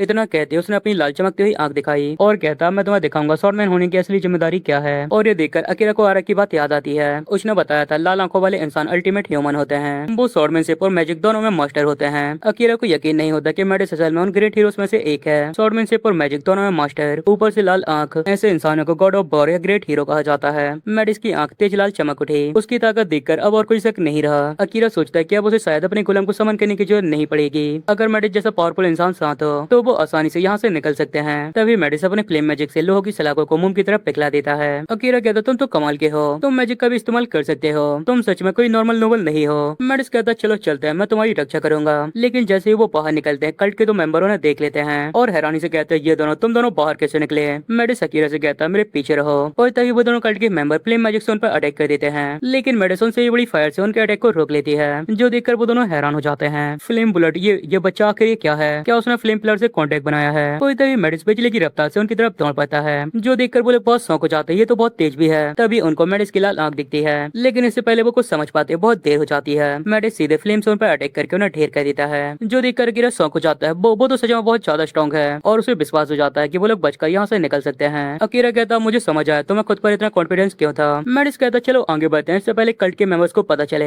अकीरा कहता बिल्कुल चलो पूरी ताकत के साथ यहाँ से निकलते हैं। मेडिस कहता बिल्कुल चलो बॉस को हराते हैं और दोनों एक दूसरे का आंसर सुनकर शॉक हो जाते हैं। जिसके बाद हम ब्रैंडफोर्ड शॉप को देखते हैं, जहाँ अकीरा की मॉम बहुत ज्यादा परेशान थी। आरा कहती देवा चिंता मत करो, कालो गार्ड्स पहले उसे ढूंढने गए हैं। लेकिन वो सुनकर देवा और भी घबरा जाती है और वो रोते हुए कहती है अगर गार्ड्स भी उसे ढूंढ रहे हैं तो ये मैटर बहुत ज्यादा सीरियस है, अगर मेरे बेटे को कुछ हो गया तो मैं भी नहीं जी पाऊंगी। क्या हुआ अगर कल्ट ने उसे पहले किडनैप कर लिया हो और उसे कहीं ले गए हो जहाँ हम ना पहुँच पाए। आरा उसे दिलासा देते हुए कहते चिंता मत करो, वो बच्चा जितना हमें लगता है उससे ज्यादा समझदार है, मुझे यकीन है वो सिर्फ वापस आएगा। यहाँ दूसरी तरफ मेडिस कहता है क्या मैंने सही सुना, तुम सिर्फ यहाँ से भागना चाहते हो। अकीरा कहता हाँ हमें इस बेस के रास्ते भी नहीं पता, ऐसे में सीधे लीडर से लड़ना बहुत बड़ा जोखिम है। अकीरा मन में कहता क्या लीडर को हराना, आखिर बच्चा किस तरह की बकवास सोच रहा है, हमें तो ये भी नहीं पता वो लोग कितने हैं। अकीरा कहता मुझे पता तुम स्ट्रांग हो और शायद तुम कल्ट के लीडर को हरा भी दो, लेकिन हमें अभी तक यहाँ के बारे में कुछ भी नहीं पता। इस तरह दुश्मन को चैलेंज करना बहुत रिस्की है, ये अच्छा होगा कि हम पहले यहाँ से निकलते हैं, फिर गार्ड्स को लेकर वापस आएंगे। मेडिस सीरियस होकर कहता है अगर हम भाग गए तो हम दोनों बच जाएंगे, लेकिन इन बच्चों का क्या होगा, जब तक मदद आएगी तब तक कल्ट सारे सबूत मिटा चुका होगा और शायद इन बच्चों को भी मार देगा। क्या तुम सच में इन्हें छोड़कर भागना चाहते हो, क्या मैंने जो भी सुना वो सच है। अकीरा मन में कहता है मेडिस की बात पूरी तरह गलत नहीं है, असल में मैं उसकी बात से एग्री करता हूँ, अगर हम मेरी ड्राइंग करने की एबिलिटी और मेडिस की पावर का यूज करें तो शायद हम जीत सकते हैं। और वो कहता मेडिस मुझे भी असल में यही लगता है और उसकी बात सुनकर मेडिस खुश हो जाता है। अकीरा कहता लेकिन अगर हम हार गए तो सिर्फ एक बच्चे ही नहीं हम दोनों भी मारे जाएंगे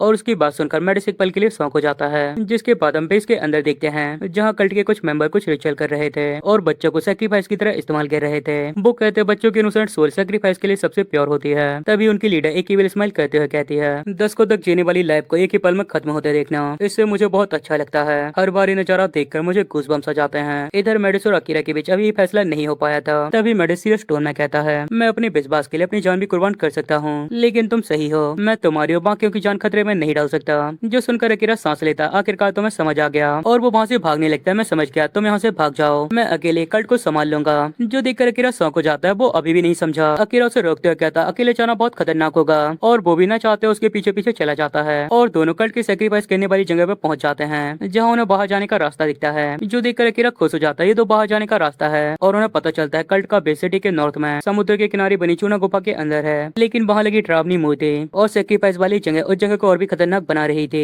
तभी कल्ट के कुछ मेंबर बच्चों को लेकर वहाँ से जा रहे थे। जो देखकर तुरंत मेडिस अकीरा को नीचे कर लेता है जिससे वो लोग पकड़े ना जाएं। अकीरा सोचता है कि उन्हें जल्दी से यहाँ से निकलना चाहिए लेकिन जब वो मेडिस की तरफ देखता है तो उसकी आंखों में गुस्सा साफ दिख रहा था। मेडिस गुस्से से कहता है इस तरह बच्चों का सेक्रीफाइस करना मुझे पहली बार इतना ज्यादा गुस्सा आ रहा है और वो अचानक खड़े होकर जोर से चिल्लाता है अभी उन बच्चों को जाने दो और गॉडेस के सामने अपने पापा को पश्चाताप करो वरना तुम्हें गॉडेस के गुस्से का सामना करना होगा। मैं तुम सभी को अभी यहाँ सजा दूंगा। और उसकी बात सुनकर अकीरा घबरा जाता है आखिर तुम क्या सोच रहे हो तुम उन्हें इस तरह क्यों उकसा रहे हो अब हम यहाँ से बचकर नहीं जा सकते। और तभी कल्ट की लीडर उनके पीछे आ जाती है और हंसते हुए कहती है प्यारे प्यारे बच्चे इतने सीरियस क्यों दिख रहे हैं। पर मेडिस बिना समय बर्बाद किए उस पर प्लेन से अटैक कर देता है और अकीरा को लेकर वहाँ से नीचे आ जाता है और उसके अटैक से दुश्मन पीछे हो जाता है। लीडर कहती फायर मैजिक बिना चैंट किए ये तो सच में काफी दिलचस्प है। और धमाके के बाद मेडिस अकीरा को अपनी बाहों में लेकर नीचे आ जाता है। मेडिस कहता तुम ठीक हो ना तुम खड़े हो सकते हो ना। पर ये देखकर अकीरा शर्म से लाल हो जाता है। मेडिस कहता बच्चों को लेकर यहाँ से निकल जाओ मैं यहाँ से संभाल लूंगा। और तभी कल्ट के मेंबर सामने आ जाते हैं बच्चों तुम्हारी हिम्मत कैसे हुई आखिर तुम दोनों हमारा क्या कर लोगे। लेकिन जो भी मेंबर सामने आ रहा था मेडिस उन्हें काफी आसानी से संभाल ले रहा था। फिर वो एक तलवार उठा लेता है उसकी आंख लाल चमकने लगती है और उसका ऑरा पूरी जगह पर फैल जाता है और अब कल्ट मेंबर को समझ आता है कि वो कोई नॉर्मल लड़का नहीं है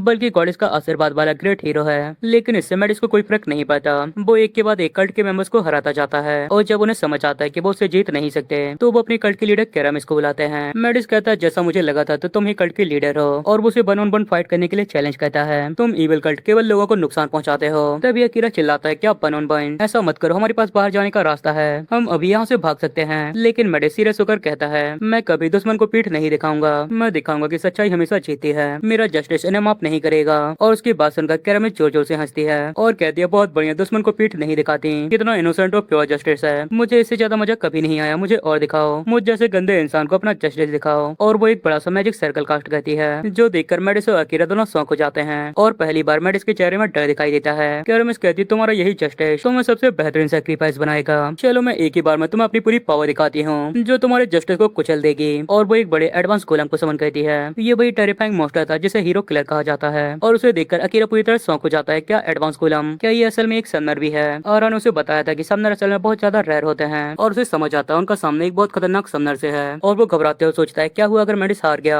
और वो कहता है मेडिस एक गोलम है अब हम क्या करेंगे तो ये दुश्मन हमारी पहुंच से बहुत ज्यादा पावरफुल है। लेकिन मेडिस कोई जवाब नहीं देता डर के बावजूद उसके चेहरे में जोश बना रहता है। अकीरा कहता क्या आखिर तुम्हारे चेहरे का क्या मतलब है क्या तुम्हारे पास इसे हराने के लिए कोई रास्ता है तुम इसे सीधे लड़ने का तो नहीं सोच रहे ना। मेडिस कहता अकीरा डरने की जरूरत नहीं है मेरे पास इसे हराने का तरीका है। जो सुनकर अकीरा खुश हो जाता है तो तुम्हारे पास सच में कुछ है। मेडिस कहता लोग मानते हैं कि गोलम पे फायर मैजिक का कोई असर नहीं होता लेकिन आज मैं इसे गलत साबित कर दूंगा। और वो अपना सबसे पावरफुल फायर स्पेल शुरू करता है जो देखकर अकीरा भी शौक हो जाता है इतनी ज्यादा पावर ये तो बहुत ज्यादा पावरफुल है। और तभी उसका सबसे पावरफुल अटैक फिनिक्स एक्टिवेट हो जाता है जो देखकर केरामिस भी थोड़ी शौक हो जाती है। और तभी मेडिस का अटैक भी गोलम को लग जाता है और पूरी जगह आग की लपटों से भर जाती है। मेडिस को पूरा कॉन्फिडेंस था कि उसने गोलम को हरा दिया है। मेडिस कहता है क्या तुमने वो देखा भले ही गोलम पर आग का कोई असर नहीं पड़ता फिर भी मेरे अटैक ने उसे खत्म कर दिया। और तभी वो पूरी तरह शौक हो जाता है धुएं से गोलम का एक बड़ा सा मुक्का सीधे उसकी तरफ बढ़ता है जो देखकर अकीरा पूरी तरह शौक हो जाता है और केरामिस पागलों की तरह हंसने लगती है। बहुत पावरफुल अटैक था एक खरोच तक नहीं आई। वो अटैक बिल्कुल किसी छोटे फायरबर्ग की तरह था। मैंने जो सोचा था ये अटैक उससे काफी ज्यादा लगता।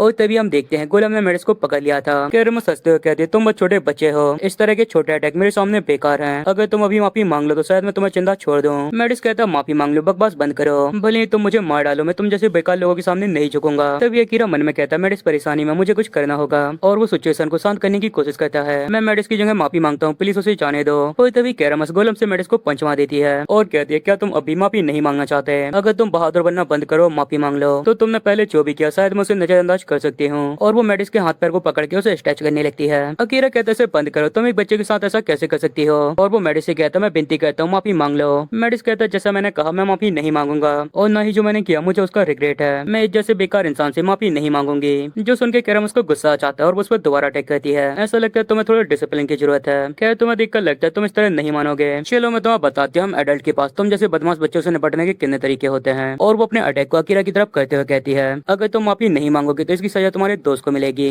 अगर तुम अच्छे बच्चे बनकर बात मान लो तो शायद मैं तुम्हारे दोस्त को छोड़ दूं, वरना इसके साथ जो भी होगा उसके जिम्मेदार तुम होगे। इसे हमेशा याद रखना, तुम्हारे कारण तुम्हारा सबसे अच्छा दोस्त मारा गया। और वो गोलम से अकीरा की तरफ अटैक कर देती है और अकीरा सोचने लगता है उसे कुछ करना ही होगा, मुझे किसी तरह गोलम को समन करना ही होगा, मुझे एक करना ही होगा। और तभी मेडिस जोर से चिल्लाकर माफी मांग लेता है और कहता मुझे माफ कर दो, मैं गलत था। अगर मेरी माफी अकीरा को बचा सके तो मैं जितनी बार चाहे उतनी बार माफी मांग लूंगा, प्लीज उसे चोट मत पहुंचाओ। फिर वो अकीरा से कहता अकीरा मुझे माफ कर दो, यहाँ से भाग जाओ, तुम सही थे, हमें पहले हेल्प लानी चाहिए थी। और घमंडी होने के लिए अकीरा से माफी मांगता है और कैरम से बेनती करता है कि उसकी सजा उसे ही दे, वो जितनी चाहे उतनी माफी मांग लेगा, बस अकीरा को जाने दे। तभी अकीरा को समझ आता है मेडिस उससे पूरी तरह अलग है। उसके आंसू डर के नहीं बल्कि अपने दोस्त के लिए जिम्मेदारी निभाने वाले इंसान के हैं। वो अपने कमजोर दोस्त को चोट पहुंचते हुए नहीं देख सकता और उसे अपनी पिछली लाइफ की याद आती है जहाँ वो अपने टारगेट को पूरा करने के लिए हमेशा अपने दोस्तों का यूज करता था और उन्हें हर्ट करना सही मानता था। लेकिन मेडिस उससे पूरी तरह अलग है। वो ऐसा इंसान है जो किसी मासूम की जान बचाने के लिए अपनी जान तक देने के लिए तैयार है। उसने किसी की जान बचाने के लिए अपनी प्राइड को भी साइड कर दिया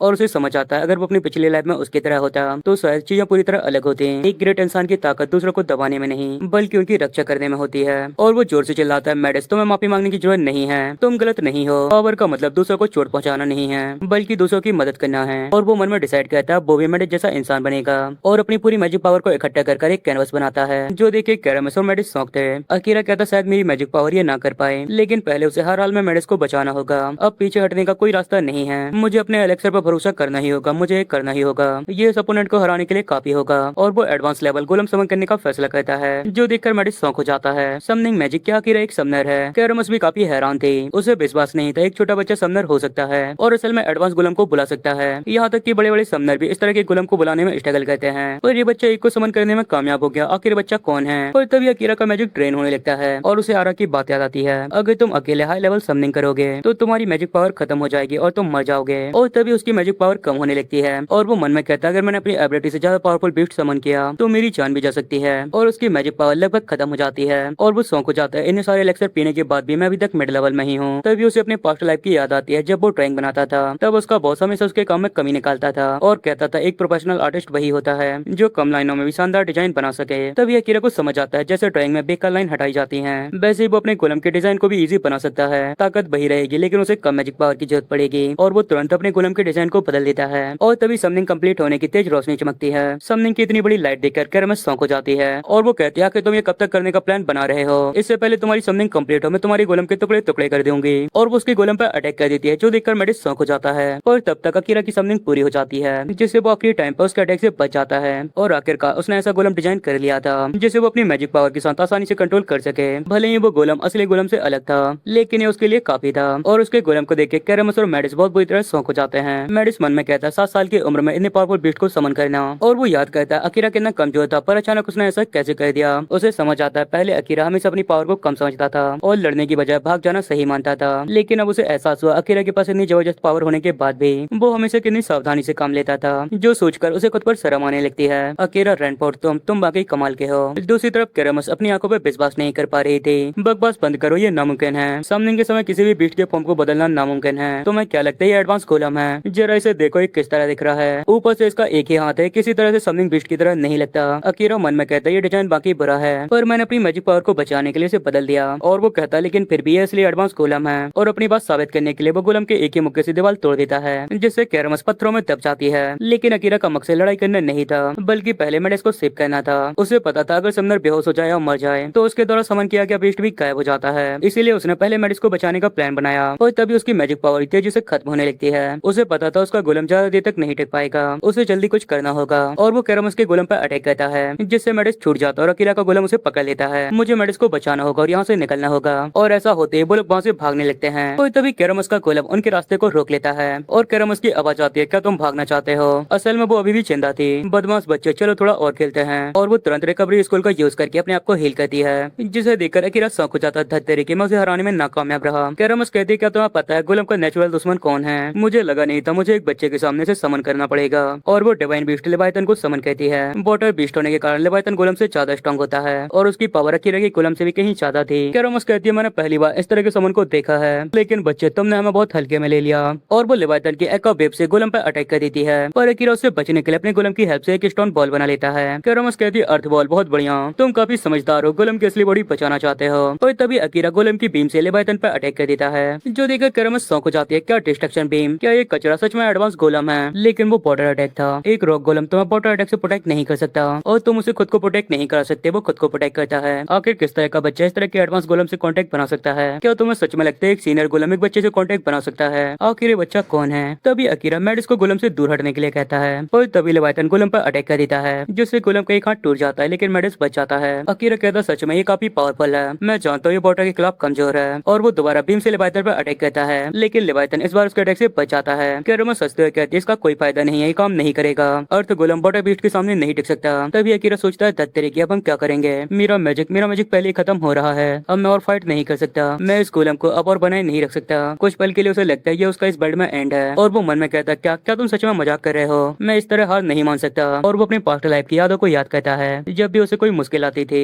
वो हमेशा कोई न कोई रास्ता ढूंढ लेता था, क्योंकि एक मांगा आर्टिस्ट की सबसे बड़ी पावर सिर्फ अच्छी ड्राइंग नहीं बल्कि कभी न खत्म होने वाली इमेजिनेशन होती है। तभी उसकी नजर जमीन पर पड़े कैरामस के खाली स्कूल पर जाती है और उसके दिमाग में एलेक्सर ड्रॉ करने का प्लान आता है। तभी कैरामस हंसते हुए कहती है खत्म हुआ और अपने लेवाइथन से अकीरा के गोलम को पूरी तरह डिस्ट्रॉय कर देती है और खुद को विनर डिक्लेयर कर देती है। लेकिन इसी अफरा तफरी में अकीरा दौड़कर खाली स्कूल को उठा लेता है। मैडिस और कैरामस समझ नहीं पाते आखिर वो क्या करना चाहता है। कैरामस कहती है खाली स्क्रोल, आखिर तुम क्या करना चाहते हो? और अकीरा खुश होकर स्कूल पर एलेक्सर बनाने की कोशिश करता है और तभी उसे याद आता है उसकी मैजिक पावर पूरी तरह खत्म हो चुकी है। मैं बेवकूफ था, अगर मैजिक पावर खत्म हो गई तो मैं कुछ भी नहीं बना सकता। अगर मैं एक मेज होता तो मैं अपने शरीर की माना को सीधे स्क्रोल पर डाल सकता था, लेकिन मैं ऐसा नहीं कर सकता। मैं मैजिक नहीं कर सकता, इसीलिए मैं माना को इसमें नहीं डाल सकता। तभी कैरामस कहती है बच्चे क्या तू पागल हो गया है? चलो देखते हैं क्या तुम इसका सामना कर सकते हो। तभी मैडिस चिल्लाता अकीरा भागो, तुमने पहले ही बहुत कुछ कर दिया है, जल्दी भागो, अपनी जान बचाकर यहाँ से निकल जाओ। तभी अकीरा खाली स्कूल को मैडिस की तरफ फेंक देता है और कहता तुम मैजिक का इस्तेमाल कर सकते हो ना, अपनी माना को इसमें डालो, जल्दी से इसमें अपनी मैजिक पावर भर दो। असल में अकीरा खुद सीधे मैजिक यूज नहीं कर सकता, लेकिन उसके पास एक रेयर पावर है, वो अपनी बनाई गई ड्राइंग में दूसरों की मैजिक पावर भरकर उन्हें रियल बना सकता है। असल में स्कूल से मैजिक को स्टोर नहीं करते बल्कि उनमें बनी चीजों को भी रियल में बना सकते हैं। और वो गोलम से कहता गोलम जाओ अपना सब कुछ लगा दो, लेकिन उसके गोलम को पहले ही लेवाइथन ने पकड़ रखा था और एक ही बार में उसे पूरी तरह डिस्ट्रॉय कर देता है, जो देखकर कैरामस जोरों से हंसने लगती है। ये सच में मजेदार था, तुम काफी बड़ी बड़ी बातें कर रहे थे बच्चे, तुम सच में मजेदार थे। लेकिन अकीरा उसकी बातों पर ध्यान नहीं देता। उसके हाथ में पहले वो स्कूल था जिस पर मैडिस ने मैजिक पावर डाल दी थी। अकीरा कॉन्फिडेंस से कहता बहुत बढ़िया मैजिक पावर आ गई है। कैरामस उसका मजाक उड़ाते हुए कहती है क्या तुम सच में एक खाली स्कूल के साथ जीतने की उम्मीद कर रहे हो? मैडिस भी कंफ्यूज होता है, मैंने इसमें मैजिक पावर डाल दी है, भले ही तुम किसी तरह का मैजिक कर रहे हो, क्या तुम्हें सच में लगता है हम इसके साथ फाइट कर सकते हैं? अकीरा कहता ये वो काम है जो एक जीनियस ही कर सकता है और वो तुरंत स्कूल पर एक एलेक्सर ड्रॉ करता है और अगले पर ड्राइंग रियल एलेक्सर में बदल जाती है और जैसे वो उसका यूज करता है उसकी पूरी पावर वापस लौट आती है। एमपी एचपी सब रिकवर हो जाते हैं और मैजिक पावर पहले से भी ज्यादा बढ़ जाती है, जो देखकर कैरामस पूरी तरह शौक थी और चिल्लाते हुए कहती है कि तुम क्या कर रहे हो? स्कूल में एलेक्सर की ड्राइंग बनाना, क्या तुम्हें सच में लगता है इस तरह की बेकार चीज काम करेगी? मैडिस भी समझ नहीं पाता आखिर क्या चल रहा है। कैरामस गुस्से से कहती है सब बेकार है, लेकिन अकीरा मुस्कुराते हुए कहता है अब मैं तुम्हें अपनी रियल पावर दिखाता हूँ और वो एक कैनवस बना के समनिंग दोबारा शुरू कर देता है, जो देखकर कैरामस और मैडिस पूरी तरह हैरान थे और तभी उसकी समनिंग भी पूरी हो जाती है और उनके सामने एडवांस फायर गोलम समन हो जाता है। कैरामस ने अपनी पूरी लाइफ में ऐसा कभी कुछ नहीं देखा। ये आखिर क्या है? वो गोलम फायर में है। वाटर बीस्ट को हराने के लिए उसने अर्थ गोलम को फायर गोलम में बदल दिया। मैडिस भी हैरान था ये आखिर क्या है, ये कोई सेंस नहीं बनाता, वो पूरी तरह मैजिक से भरा हुआ है। तभी अकीरा बिना समय गवाए गोलम से लेवाइथन पर अटैक कर देता है और उसका अटैक लेवाइथन के पीछे खड़ी कैरामस को भी लग जाता है, पर वो पूरी तरह शौक से जमी रहती है, चाहे कुछ भी हो जाए मैं इसे नहीं छोड़ सकती, ये पूरी तरह नामुमकिन है। और तभी उस गेम में बहुत बड़ा ब्लास्ट होता है जिसकी आवाज अकीरा को ढूंढ रहे गार्ड और काल को भी सुनाई देती है। ये आवाज किनारे से आई है, ऐसा लगता है वहाँ कुछ हुआ है, हमें जल्दी करना होगा, जल्दी कोई काउंट की आर्मी को इन्फॉर्म करो। काल कहता अकीरा प्लीज सेफ रहना, यहाँ केव के अंदर लेवाइथन और कैरामस हार गए थे, साथ ही अकीरा का मैजिक भी पूरी तरह ड्रेन हो गया था। अकीरा मन में कहता मेरी मैजिक पावर पूरी खत्म हो गई, लाइफ ऑफ एलेक्सर वो भी खत्म हो गया और वो मैडिस से कहता हमें जल्दी करना होगा, हमें यहाँ से निकलना होगा, इससे पहले दुश्मन दोबारा जाग जाए। मैडिस कहता मुझे नहीं लगता इसकी जरूरत है, जिससे अकीरा गुस्सा हो जाता है क्या तुम पागल हो गए हो, अब मैं कुछ नहीं कर सकता, हमें जल्दी हेल्प बुलानी होगी। मैडिस कहता अकीरा शांत हो जाओ, जरा वहाँ देखो, और अकीरा पीछे देखता है जहाँ गार्ड सभी लोग उन्हें बचाने आ गए थे। काल रोते हुए कहता अकीरा क्या तुम यहाँ हो, क्या तुम सेफ हो? मेरे बच्चे क्या तुम सेफ हो? डैडी आ गए हैं, जो देखकर अकीरा उन्हें इग्नोर करने लगता है। तभी मेडिस कहता है, अकीरा रैनफोर्ड, क्या तुम मुझे समझाओगे आखिर तुम असल में हो कौन? और अकीरा मन में कहता है, नहीं ये बहुत ज्यादा है, मैं ये नहीं बता सकता। और वो कहता है ये एक सीक्रेट है, तो मैं इसे सीक्रेट रखना होगा। मेडिस कहता है बिल्कुल मैं समझ गया। और मेडिस बिना कोई सवाल करे उसकी बात मान लेता है। अकीरा मन में कहता है शायद ये काम कर जाएगा। फिर वो कहता है असल में मेरी आइडेंटिटी है, मैं एक मैजिक शॉप का वारिस हूँ, लेकिन मैं मैजिक को यूज नहीं कर सकता। मुझे ना ही नेम चाहिए ना ही फेम, मैं नॉर्मल लोगों की तरह लाइफ जीना चाहता हूँ। हालांकि मेडिस उसकी बात को पूरी तरह नहीं समझ पाता, लेकिन फिर भी वो अपने दोस्त की बात पर भरोसा करता है। अगर तुम यही चाहते हो तो जो तुम कहो। और वो दिल से अकीरा को बचाने के लिए धन्यवाद कहता है। और वहाँ आए सभी लोग इस बात से अनजान रह जाते हैं। उनके सामने छोटा पर सबसे अलग समंदर खड़ा था और सभी बच्चों को बचा लिया जाता है। अकीरा और मेडिस एक साथ बैठे होते हैं और मेडिस अकीरा को अपनी लाइफ का पर्पस बताता है। मेडिस कहता है वो एक ऐसा लीडर बनना चाहता है जिस पर उसके लोग प्राउड करें, इसीलिए उसने मैजिक सीखा, स्वॉर्डमैनशिप को मास्टर किया और स्कॉलरशिप पाने के लिए कड़ी मेहनत की। उसे लगता था कि यही सफलता का रास्ता है, लेकिन अकीरा से मिलने के बाद उसे एहसास हुआ कि ज्ञान होने के बावजूद भी उसके अंदर घमंड था। तभी अकीरा मुस्कुराते हुए कहता है, जो इंसान अपनी गलतियों को पहचान ले वही सच में अच्छा इंसान होता है। और उसकी बात सुनकर मेडिस बहुत खुश हो जाता है और कुछ देर बाद उनके जाने के लिए कैरिज तैयार हो जाती है। और मेडिस दुखी होते हुए कहता, अकीरा तो मैं चलता हूँ। अकीरा कहता ठीक है, तो हम बाद में मिलते हैं। तभी मेडिस जाते हुए कहता, मेडिस फिनोमियन, जो सुनकर अकीरा कंफ्यूज हो जाता है। अकीरा कहता क्या आखिर इसका क्या मतलब है? मेडिस कहता मेडिस फिनोमियन ये मेरा रियल नाम है। अकीरा रैनफोर्ड, तुमसे मिलकर अच्छा लगा। और वो वहाँ से जाने लगता है। जो सुनकर अकीरा थोड़ा कंफ्यूज होता है, क्या मेडिस फिना? तभी अकीरा चिल्लाकर कहता, मेडिस अपना ध्यान रखना, कल दोबारा वहीं मिलेंगे, इसकी चिंता मत करो अगर तुम्हारा नाम लड़कियों जैसा है। जो सुनकर मेडिस शौक हो जाती है, क्योंकि वो असल में लड़की ही है। और सच बताने के बाद भी अकीरा नहीं समझ पाया और वो हंसते हुए अपने दोस्त को बाय कहता है। लेकिन अकीरा के लिए सबसे बड़ी खुशी एक नोबल से दोस्ती करना नहीं थी, बल्कि उसे असली खुशी इस बात की थी कि उसे पहली बार कोई ऐसा दोस्त मिला है जिसकी वो दिल से रिस्पेक्ट करता है। अपनी पिछली लाइफ में भी उसे कभी ऐसा दोस्त नहीं मिला था। इधर करेज के अंदर एक ओल्ड मैन मेडिस को खुशखबरी देता है। वो बताता है कि रॉयल पैलेस से मैसेज आया है, जिस नकली प्रिंसेस को चारी के रूम में भेजा गया था उसने दुश्मनों को जाल में फंसा दिया है। अब असली प्रिंसेस को सुरक्षित पैलेस वापस लाने की तैयारी शुरू हो चुकी है। तभी मेडिस समझ जाती है कि अब उसे दोबारा काउंट के बेटे का नाटक करने की जरूरत नहीं पड़ेगी। ओल्ड मैन उससे माफी मांगता है कि उसे इतनी कठिन चीजों से गुजरना पड़ा, लेकिन मेडिस बिल्कुल शिकायत नहीं करती, बल्कि वो मुस्कुरा रही थी। इस सफर में उसने बहुत कुछ सीखा था। जिसके बाद हम देखते हैं अगली सुबह अकीरा दर से चिल्ला रहा था। उसकी आवाज सुनकर उसकी माँ उसके पास तुरंत लौट कर आती है और बहुत ज्यादा परेशान हो जाती है। अकीरा, अकीरा तुम्हें क्या हो रहा है? मेरे बच्चे, क्या तुम ठीक हो? और कुछ ही देर में आरोही वहाँ पहुँच जाती है और जांच करने के बाद उसके चेहरे का रंग पूरी तरह उड़ जाता है। वो कहती है माना एक जैसा नहीं है। और वो मन में कहती है, अकीरा मैं तुम्हें कई बार चेतावनी दी थी। जो सुनकर कालो और दीवार शौक हो जाते हैं। और वो आगे कहती है, इसकी मैजिक एनर्जी ट्रांसपोर्ट करने वाली माना नब्ज मैजिक पावर को लिमिट से ज्यादा यूज करने के कारण बंद हो गई है। हम बाहर से इसकी नब्ज में माना डालकर इसे ठीक कर सकते हैं, लेकिन अगर हम नाकामयाब रहे तो इसकी जान खतरे में पड़ सकती है। लेकिन वो माना को हैंडल नहीं कर पाएगा, यह इसका साइड इफेक्ट है। और ऐसा कहते उसे बहुत ज्यादा पेन होता है। अकीरा मन में कहता, मुझे ठीक से समझ नहीं आया, लेकिन अब मैं माना को हैंडल नहीं कर पाऊंगा, तो इसका मतलब है अब मैं नॉर्मल इंसान हूँ। अगर ऐसा है तो मुझे कोई प्रॉब्लम नहीं है। इससे ज्यादा इंपॉर्टेंट है कल मुझे मेडिस को देखने जाना है। अगर मैं कल नहीं गया। और आखिरकार दर्द और थकान के कारण वो बेहोश हो जाता है और दीवा उसका ध्यान रख रही थी। जिसके बाद हम कैरमस को उनके घर के ऊपर देखते हैं। कैरमस कहती है, मैंने सोचा नहीं था गाँव का एक बच्चा खुद को इस हद तक आगे बढ़ा सकता है। यहाँ तक कि मैजिकल किंगडम पेंसिल्वेनिया में भी ऐसा होना नामुमकिन है। इसका मतलब वो लड़का इस दुनिया के फ्यूचर को बदल सकता है। और तभी वहाँ आ जाती है। कैरमस कहती है, और इतना ही नहीं, ऐसा लगता है हमारी ताइंड के पास अब ख्याल रखने के लिए एक बिल्ली का बच्चा है। शैडो होने के नाते तुम्हें दुनिया का बैलेंस बनाए रखना चाहिए। तुम्हें क्या लगता है तुम उसे इस तरह छिपाकर क्या करना चाहती हो? तुम जानती हो ना बाकी शैडो शांत नहीं रहेंगे। आरा कहती है, मैंने उसकी पावर को सील कर दिया है, तो उसे छूने की हिम्मत मत करना। और अगर तुम मेरी वार्निंग को इग्नोर करती हो तो मैं तुम्हें अपना दुश्मन मानूंगी। और वो अपनी एक डार्क सी फॉर्म को दिखाती है, जो देखकर कैरमस बहुत बुरी तरह शौक हो जाती है। कैरमस कहती है, मेरा तुम्हें दुश्मन बनाने का कोई इरादा नहीं है, पर क्या तुम सच में इसके लिए इतना आगे जाना चाहती हो? क्या तुम सच में उसका ख्याल रखना चाहती हो? इसका मतलब वो जो भी करेगा उसकी जिम्मेदारी द एंड की होगी। वैसे द एंड आरा का कोई टाइटल है और आरा उसे गौर से देखती है, जिससे वो डर जाती है और कहती है, इसकी चिंता मत करो। कैरमस कहती है, तो फिर ठीक है, मैं इसे याद रखूंगी। तो फिर मैं चलती हूँ, मेरू आरा द एंड, उस पावर का ख्याल रखना। और वो वहाँ से चली जाती है। आरा कहती है, मैंने यही चुना है। मैं अभी उसकी पावर को कंट्रोल करने में कामयाब रही, लेकिन मुझे नहीं पता मैं कब तक कर पाऊंगी। यहाँ अकीरा की हालत कई दिनों तक खराब थी और कई दिनों बाद आखिरकार वो जगह चला गया जहाँ मेडिस और वो मिलते थे, लेकिन वहाँ कोई नहीं था। अकीरा वहाँ लगभग रोजाना आता था, लेकिन मेडिस फिर कभी वहाँ नहीं दिखी। और समय के साथ ऐसा लगने लगा जो कुछ हुआ था वो सब एक सपना था। और इसी तरह कई साल बीत जाते हैं और हम मेडिस को देखते हैं, जो कि अब काफी बड़ी हो गई है। मेडिस कहती है, नॉर्दर्न क्लेब में ऑर्डर की एक्टिविटी देखी गई है और हम थ्रोन के उत्तराधिकारी आने वाली प्रॉब्लम के लिए पावरफुल मेजेस को ढूंढ रहे हैं। हमारी ग्रेट क्वीन काइजेरा स्टॉर्महाइम को प्रोटेक्ट करने के लिए प्लीज मेरे मेंटर कात्या मैन को ढूंढो। हमें उनका सपोर्ट हमारी तरफ करना ही होगा। जहाँ तक मुझे पता है उनसे ग्रेट समझ पूरे एम्पायर में कहीं नहीं है। उसकी गार्ड कहती है, मैं समझ गई, मैं उन्हें किसी भी हाल में लेकर आऊंगी। और हमें ऑर्डर्स के बारे में पता चलता है बहुत साल पहले अल्टेराइट के वर्ल्ड में ऑर्डर्स की एक बहुत बड़ी आर्मी सामने आई। गोल्डन कोडेड ऑर्डर की एक बड़ी आर्मी ने हमला कर दिया। वो लोगों की लाइफ पोस्ट को शक करके उन्हें खत्म कर देते थे और जिन पर वो हमला करते थे वो भी ऑर्डर्स बन जाते थे, बिल्कुल ज़ॉम्बी की तरह। और उनकी संख्या लगातार बढ़ती चली गई। उन्होंने 2 हफ्ते में किंगडम के आधे से ज्यादा हिस्से पर कब्जा कर लिया कि केवल सबसे पावरफुल मैजिशियन ही उनसे लड़ने के काबिल थे।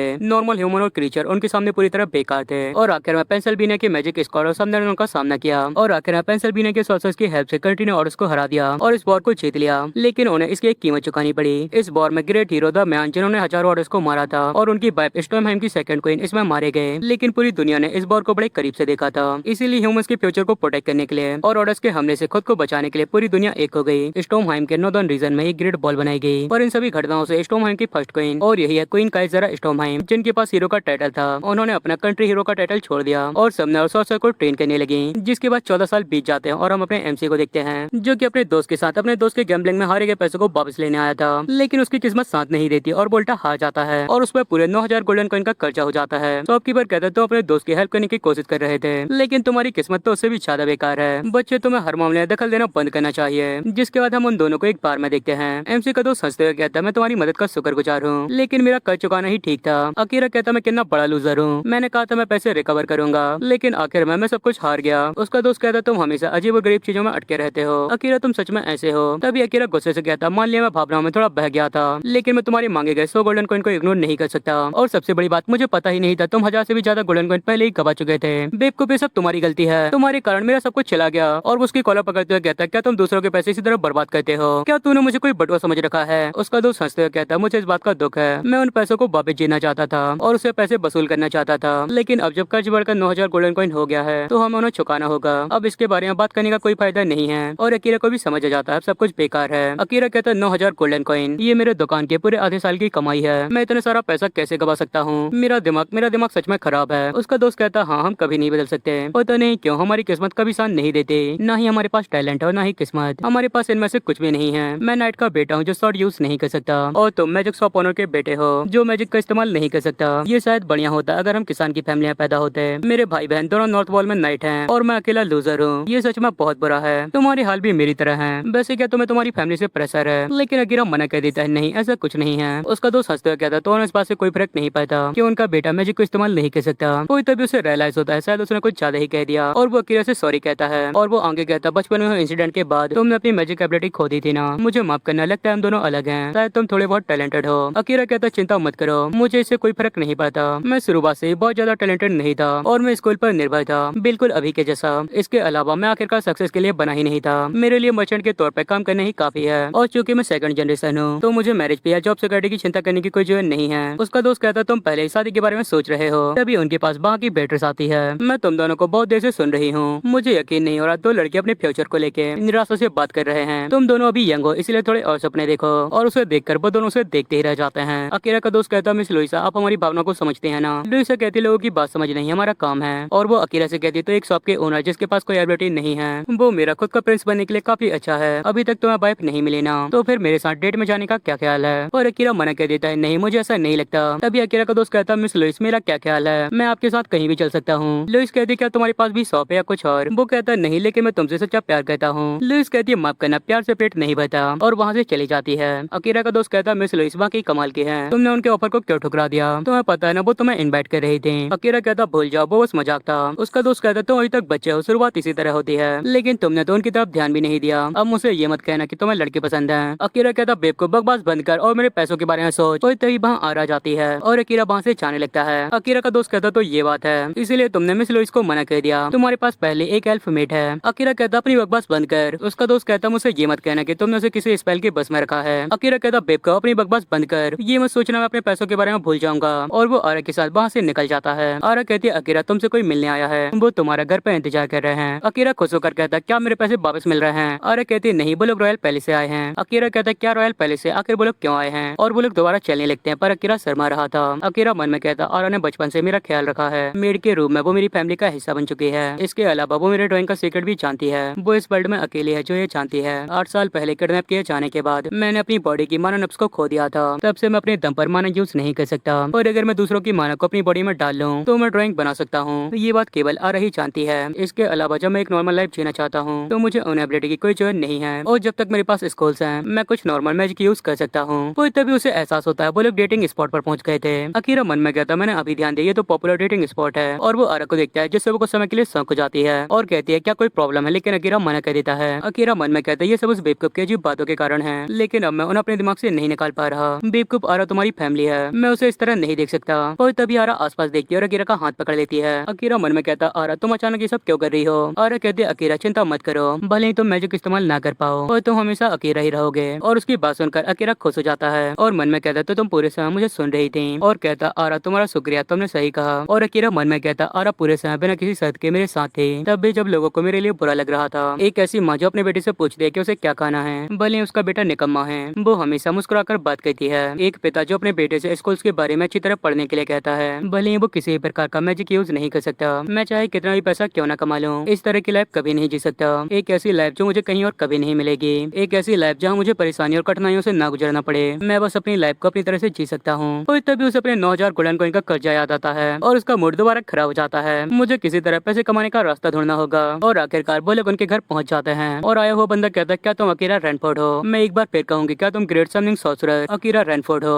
और उसकी बात सुनकर अकीरा पूरी तरह सौंक जाता है और कहता है, क्या जीना समर से आपका क्या मतलब है? और मन में कहता है, वो मेरी एबिलिटी के बारे में जानती है। ये लेडी ऐसा लगता है पहले से कहीं मिल चुका हूँ। ये मत कहना तुम रॉयल पैलेस से आई हो। वो लड़की कहती है, क्या तुम अकीरा रैनफोर्ड हो? माफ करना, मैंने तुम्हारी मेट को तुम्हें बुलाने के लिए परेशान किया। मैं तुमसे जितना जल्दी हो सके मिलना चाहते थे। अकीरा मन में कहता है, ये तो किसी पुलिस लेडी की तरह है। अकीरा कहता है, तो तुम्हारा समझने से क्या मतलब है? लड़की कहती है, मुझे समझ आ गया, जो मैंने सुना था, तुमसे केवल बात करना काफी नहीं है। और वो अपनी स्वॉर्ड निकाल के अपनी स्किल दिखाती है, जो देखकर आरा और अकीरा पूरी तरह सौंक हो जाते हैं। अकीरा कहता है, ये टेक्निक है तो मेडिस की तरह है। लड़की कहती है, तो तुम्हें याद आ गया, जो तुमने पहले देखा था वो इनकम्प्लीट था। ये इस टेक्निक का कम्प्लीट फॉर्म है। मैं अपनी स्वॉर्ड के एक ही स्विंग से अनगिनत स्लाइस कर सकती हूँ और उन्हें किसी भी डायरेक्शन में भेज सकती हूँ। ये मयान फैमिली की secret sword technical magical flash है और मैं हूँ रॉयल नाइट की कमांडर, जिसके पास स्वॉर्ड सेंट का टाइटल है। और मयान फैमिली की सेकंड डॉटर कात्या मयान, और साथ ही मैं मेडिसन की स्वॉर्ड इंस्ट्रक्टर भी हूँ। और उसकी बात सुनकर अकीरा को पुरानी बातें याद आती हैं, पर वो अपने आप को संभालते हुए कहता है, तो तुम मेडिसन के स्वॉर्ड इंस्ट्रक्टर हो, लेकिन उस बात को काफी लंबा समय हो गया, हम 8 साल से नहीं मिले हैं, तो आप मुझसे मिलने क्यों आई हैं? क्या आपको मेडिसन ने भेजा है? और वो समनर, मुझे लगता है आपने किसी गलत इंसान को ढूंढ लिया, तो फिर ठीक है, मैं यहाँ से चलता हूँ। और वो वहाँ से जाने लगता है, लेकिन कात्या उसे रोक लेती है। 1 मिनट रुको अकीरा रैनफोर्ड, तुमने सही कहा, मुझे मेडिसन ने ही भेजा है और ये तुम्हारी एबिलिटी के बारे में है जो तुमने मेडिसन के साथ शेयर की थी। और उसकी बात सुनकर अकीरा शॉक हो जाता है, क्या वो मेरी एबिलिटी के बारे में जानती है? किस्मत से मेडिस को लगता है वो एक समनिंग टेक्निक थी, पर उसने वादा किया था ये हमारा सीक्रेट रहेगा। जैसा कि आरा ने मुझसे कहा था, मेरी एबिलिटी मुसीबत का कारण बन सकती है और सबसे बड़ी बात, मैं नहीं चाहता मेरी नॉर्मल लाइफ बर्बाद हो जाए। लगता है मैंने बहुत बड़ी गलती कर दी। और तभी आरा उसे शांत कहती है और तभी कात्या कहती है, गलत मत समझो, मैं तुम्हें धमकाने की कोशिश नहीं कर रही, क्या हम कुछ समय के लिए बात कर सकते हैं? और वो दोनों एक शॉप में बात करने के लिए चले जाते हैं और अकीरा अभी भी कात्या पे शक कर रहा था और दोनों अपने लिए ऑर्डर कहते हैं, जहाँ अकीरा चाय मंगाता है। कात्या कहती, क्या तुम्हें स्वीट पसंद नहीं है? अकीरा कहता, नहीं ऐसी बात नहीं है। और वो मन में कहता, भला इस हालात में कौन खाना चाहेगा? अकीरा माहौल को हल्का करने के लिए बातचीत शुरू करता है। अकीरा कहता, सच कहूँ तो मुझे लगा नहीं था रॉयल नाइट की कमांडर इतनी खूबसूरत होगी। पर उसकी बात सुनकर कात्या चुप रहती है, जिससे अकीरा घबरा जाता और मन में कहता, क्या मैंने कुछ गलत कह दिया? और तभी कात्या शर्माते हुए कहती है, तुम अपनी उम्र की लड़कियों पे क्यों नहीं ट्राई करते? और वो कहता, बढ़िया, इसने काम किया, ये काफी बेहतर काम कर रहा है। और वो कात्या की तारीफ करना जारी रखता है और उसकी बात सुनकर कात्या के साथ साथ बेटिस भी शर्माने लगती है। कात्या कहते, तुम 15 साल के हो ना, तुम्हारे पॉइंट ऑफ व्यू से मैं तुम्हारे पेरेंट्स के एज के ज्यादा करीब हूँ। अकीरा कहता, पर सच में आप काफी यंग लगती हैं। तभी उसे कुछ याद आता और वो मन में कहता, कात्या मयान, ऐसा लगता है पहले कहीं मिल चुके हैं। और उसे याद आता है जब वो मदर कैंडिडेट सिलेक्ट कर रहा था, जहाँ कात्या मयान का भी ऑप्शन था और वो एक शॉर्ट सेंट की लाइफ जी सकता था। और तभी वो चिल्लाते हुए कहता, तुम तो मदर कैंडिडेट हो। कात्या कहती है, नहीं मैं मदर नहीं हूँ, यहाँ तक कि मेरी शादी भी नहीं हुई, मैं 24 साल से सिंगल हूँ। अकीरा कहता, सॉरी माफ करना, और उससे माफी मांगता है, मैं कुछ और सोच रहा था। कात्या कहती, कोई बात नहीं, ऐसा नहीं, मैं इसे हाइड कर रही हूँ। अकीरा मन में कहता है, ये वाकई चौंकाने वाला था। मुझे आश्चर्य है कि यहाँ मेरी मदर दीवा के अलावा और भी मदर कैंडिडेट होंगी। अगर मैंने इसे चुना होता तो मैं इसका बेटा होता।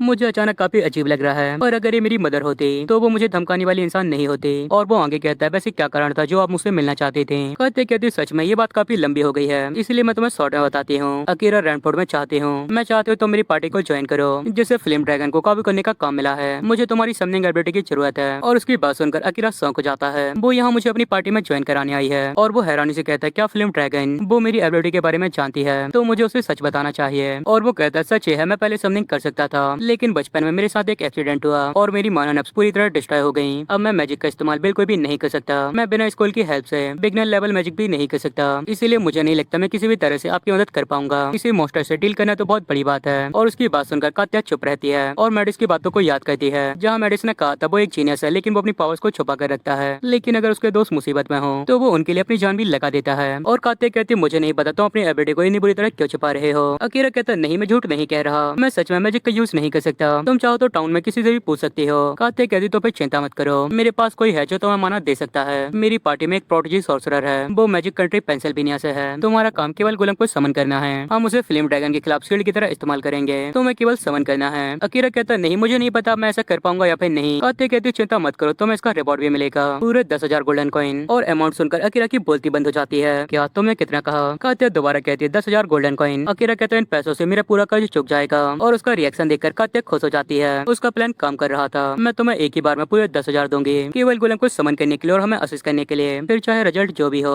साथ ही तुम्हें माना की भी चिंता करने की जरूरत नहीं है। और उसकी बात सुनकर अकीरा कुछ नहीं कह पाता। वो मैं तभी काते कहती समय आ गया अपना ट्रम्प कार्ड चलने का। और वो कहती है तुम करोगे ना तो हमारी हेल्प करोगे ना, नहीं तो मुझे तुम्हारे मैजिक के बारे में तुम्हारे पेरेंट्स से पूछना पड़ेगा। और उन्होंने रॉयल पैलेस को इसकी रिपोर्ट क्यों नहीं की कि उनका बेटा एक समनर है, फिर तुम इससे नहीं निकल पाओगे। अकीरा कहता तुमने प्रॉमिस किया था तुम मुझे नहीं धमकाओगे। काते कहते नहीं मैं तुम्हें नहीं धमका रही, रॉयल नाइट के कमांडर के तौर पर ये मेरा काम है, तुम जैसे कीमती इंसान को कंटी से छिपाकर क्यों रखा गया, इस बात की अच्छी तरह जांच की जाएगी। अकीरा मन में कहता वे पूरी तरह मेरे हाथों से बाहर चला गया है। और वो न चाहते हुए भी हाँ कह देता है। काते कहते जैसा मैंने सोचा था ये कोई नॉर्मल इंसान नहीं है। अकीरा कहता ठीक है मैं समझ गया। अकीरा मन में कहता मेरे पास इसे एक्सेप्ट करने और इसे सीक्रेट रखने के अलावा और कोई रास्ता नहीं है, मैं तुम्हारी रिक्वेस्ट को एक्सेप्ट करता हूँ। तुम चाहते हो ना मुझे माना मिलने के बाद मैं एक गुलाम समन करूँ। काते हंसते हुए कहती है तुम्हारा धन्यवाद, तुम एक अच्छे इंसान हो, इसीलिए तुम्हें जेल भेजने में मुझे काफी बुरा लगता। अकीरा मन में कहता मुस्कुराते हो इस तरह की बातें मत करो। काते कहती तैयार रहना हमें कल जाना है, तो क्या तुम चाहते हो मैं तुम्हें तुम्हारी घर लेने आऊँ। अकीरा कहता नहीं मैं तुम्हें बाहर मिल जाऊंगा। और मन में कहता मुझे खुशी है मैंने इसे अपनी मदर के रूप में नहीं चुना, मैं नहीं चाहता मेरे पेरेंट्स को मेरी फाइनेंशियल प्रॉब्लम के बारे में पता चले, तो क्या तुम ये बात उनसे सीक्रेट रखोगी। और वो मन में कहता मैं नहीं चाहता उन्हें मेरी ड्राइंग के बारे में पता चले। कात्या कहती तो फिर ठीक है मैं इसे सीक्रेट रखूंगी। और कात्या वहाँ से चली जाती है। अकीरा कहता लगता है मैं कुछ नहीं कर सकता, मैं पूरी तरह हार गया हूँ। फ्लेम ड्रैगन को मारने के लिए एक पार्टी, अगर मैं इससे बाहर नहीं निकल पाया तो मेरी नॉर्मल लाइफ पूरी तरह बर्बाद हो जाएगी। खैर मैं उम्मीद करता हूँ पार्टी का वो इंसान जो मुझे माना दे वो थोड़ा अच्छा हो। और हम उस माना देने वाली सॉर्सर को देखते हैं जो गुस्से से कहते क्या तुम बिना माना लिए समन नहीं कर सकते, आखिर ये इंसान कहाँ से जीनियस समझने लगता है। और कात्या तुम्हारा जीनियस से क्या मतलब है, मुझे तो तुम्हारी बात पे हंसी आ रही है कि जैसे एक बेकार लड़का एडवांस गोलम से कांटेक्ट बना सकता है। और उसकी बात सुनकर अकीरा शौक हो जाता है। और वो मन में कहता है ये तो सही बेकार है जो मैंने सोचा था, क्या मुझे इसके साथ काम करना पड़ेगा। कात्या कहती है हालांकि एक एक्सीडेंट में उसने अपनी मैजिक एबिलिटी खो दी है, लेकिन 7 साल की उम्र में उसने एक एडवांस गोलम के साथ कांटेक्ट बनाया था। पॉल तुम मुझ पर भरोसा कर सकती हो। पॉल शक करते हुए कहती क्या 7 साल की उम्र में इस तरह की बकवास करना बंद करो। अकीरा कहता नहीं ये सच है। पॉल कहती है कात्या इसमें कुछ गड़बड़ है, क्या तुम सच में ये करना चाहती हो। कात्या कहती है चिंता मत करो हमें विश्वास करना होगा। जो सुनकर अकीरा को बुरा लगता है कि सब लोग उसे छोटे बच्चे की तरह ट्रीट करते हैं, लेकिन वो ज्यादा ध्यान नहीं देता। पॉल कहती है तो फिर ठीक है मैं तुम्हें एक चांस देती हूँ। और वो अकीरा को माना देती है तुम्हें इसके लिए ग्रेटफुल होना चाहिए। चलो अब तुम्हारी समनिंग देखते हैं। और माना मिलते अकीरा थोड़ा शौक होता है और वो तुरंत एक लो लेवल गोलम को समन करता है, जो देखकर कात्या खुश हो जाती है। पॉल देखो ये गोलम है। और तभी माना देने से पॉल की हालत खराब होने लगती है। पॉल कहती है तो बहुत छोटा है, क्या ये लो लेवल गोलम है। और तभी उसकी हालत खराब होने लगती है, मेरे साथ क्या हो रहा है, उसने केवल एक लो लेवल गोलम को समन किया तो मेरा इतना ज्यादा माना ट्रेन क्यों हो रहा है, ये बच्चा आखिर इसके साथ क्या प्रॉब्लम है। इसकी माना नब्से पूरी तरह अस्त व्यस्त है और माना उसके माना पुल पर नहीं जा रहा। नहीं ऐसा नहीं हो सकता और वो शौक से गिर जाती है। कात्या कहती पॉल आखिर क्या हुआ। पॉल डरते हुए कहते कात्या ये बच्चा ये मैजिक का इस्तेमाल नहीं कर सकता क्योंकि माना उसके माना पुल तक नहीं पहुंच रहा, वो सीधे गोलम के पास जा रहा है। और हमें बताया जाता है जो ये मैजिक इस्तेमाल करता है उसके पास माना पुल होता है, सीधे शब्दों में माना स्टोरेज जहाँ माना स्टोर होता है। और उसके पास कितना मैजिक है माना पुल पर डिपेंड करता है। मैजिक यूज करने से पहले मैजिक पावर माना नब से माना पुल में आती है। और माना ट्रांसफर का मतलब है अपनी माना को दूसरे इंसान के माना पुल में भेजना। पॉल कहती है भले ही उसकी माना न हो लेकिन इस माना को माना पुल में स्टोर होना चाहिए। इसके अलावा उसकी माना नब्स पूरी तरह डैमेज है और पूरी तरह अस्त व्यस्त है। ये लड़का पूरी तरह यूजलेस है, तुम जो भी पावर उसे दोगे वो पूरी तरह बर्बाद होगी। और कात्या उसे मनाते हुए कहती पॉल तुम्हारे जैसे सॉर्सर के लिए ऐसा नहीं हो सकता कि तुम्हारा माना खत्म हो जाए। पॉल कहती है पूरी तरह बेकार है, एक लो लेवल गोलम को समन करने के लिए भी इतना माना लगेगा जितना एक नॉर्मल समनर को हाई लेवल गोलम समन करने के लिए लगता है। जो सुनकर कात्या शौक हो जाती है और मन में कहती है तो उसने मुझे सच कहा था उसकी माना नब्स डैमेज है। और पॉल से कहती है पॉल तुम उसे ठीक कर सकती हो ना, तुम अकीरा की माना नब्स को ठीक कर सकती हो ना, तुम मैजिक कंट्री पेंसिल्वेनिया से हो और तुम वो हो जिसे प्रोडिजी कहा जाता है। भले स्टॉर्म हम के सॉर्सर ऐसा न कर पाए लेकिन तुम पॉल प्राइस मुझे लगता है तुम ऐसा कर सकती हो, तुम्हारे पास कोई ना कोई रास्ता जरूर होगा। और उसकी बात सुनकर अकीरा एक पल के लिए शौक हो जाता है और वो मन में कहता क्या आखिर क्या है, मैं मैजिक यूज न कर पाने की वजह से एक पीसफुल लाइफ जी रहा था लेकिन मैंने कभी नहीं सोचा था ये छोटी बच्ची मुझे ठीक कर सकती है, क्या ये सच है मेरी माना नब्स को ठीक कर सकती है। और तभी पॉल मना कर देती है नहीं ये नामुमकिन है, इसे ठीक करना बहुत ज्यादा मुश्किल है, इसके अलावा हमारे पास चीजों की कमी है। अकीरा कहता तो फिर ठीक है हमारे पास बात करने के लिए कुछ नहीं है। पॉल कहते हैं तुम 1 लाख गोल्डन कॉइन लेकर पेंसिल्वेनिया आओ तो मैं वहाँ इसका इलाज कर सकती हूँ, लेकिन मैं गारंटी नहीं लेती काम करेगा या फिर नहीं। अकीरा कहता मेरे पास इतना पैसा नहीं है और वो मन में कहता है इसके अलावा मैं ऐसा नहीं चाहता, इससे मेरी लाइफ पूरी तरह बर्बाद हो जाएगी। और वो आगे कहता अगर ऐसे ही चलता रहा तो मैं फ्लेम ड्रैगन को हराने में आपकी मदद नहीं कर पाऊंगा। पॉल कहती है बिल्कुल क्योंकि तुम एक बेकार इंसान हो। तभी कात्या कहती है बिल्कुल सबने काफी वैल्यूएबल होते हैं। और उसकी बात सुनकर पॉल शौक हो जाती है और चिल्लाते हुए कहती है कि तुम क्या बात कर रही हो, वो बोझ के अलावा कुछ नहीं है। कहते कहते गोलम को समन कहना काफी बड़ी बात है। वो फ्लेम ड्रैगन से लड़ते समय हमारी शील्ड की तरह काम कर सकता है। अगर ड्रैगन पावरफुल हुआ तो हमें उसका ध्यान भटकाने के लिए गोलम की जरूरत पड़ेगी। पॉल कहती तुमने सही कहा, लेकिन कहते कहते तो फिर ठीक है, ये तुम अपना माना देगी। चलो इस बच्चे को एक मौका देते हैं। पॉल कहती है ठीक है, केवल तुम्हारे कहने पे। कहते कहते तो फिर ये साफ हो गया, चलो चलते हैं। और वो मन में कहती है अगर बात फ्लेम ड्रैगन को हराने की होती तो मैं और पॉल काफी होते।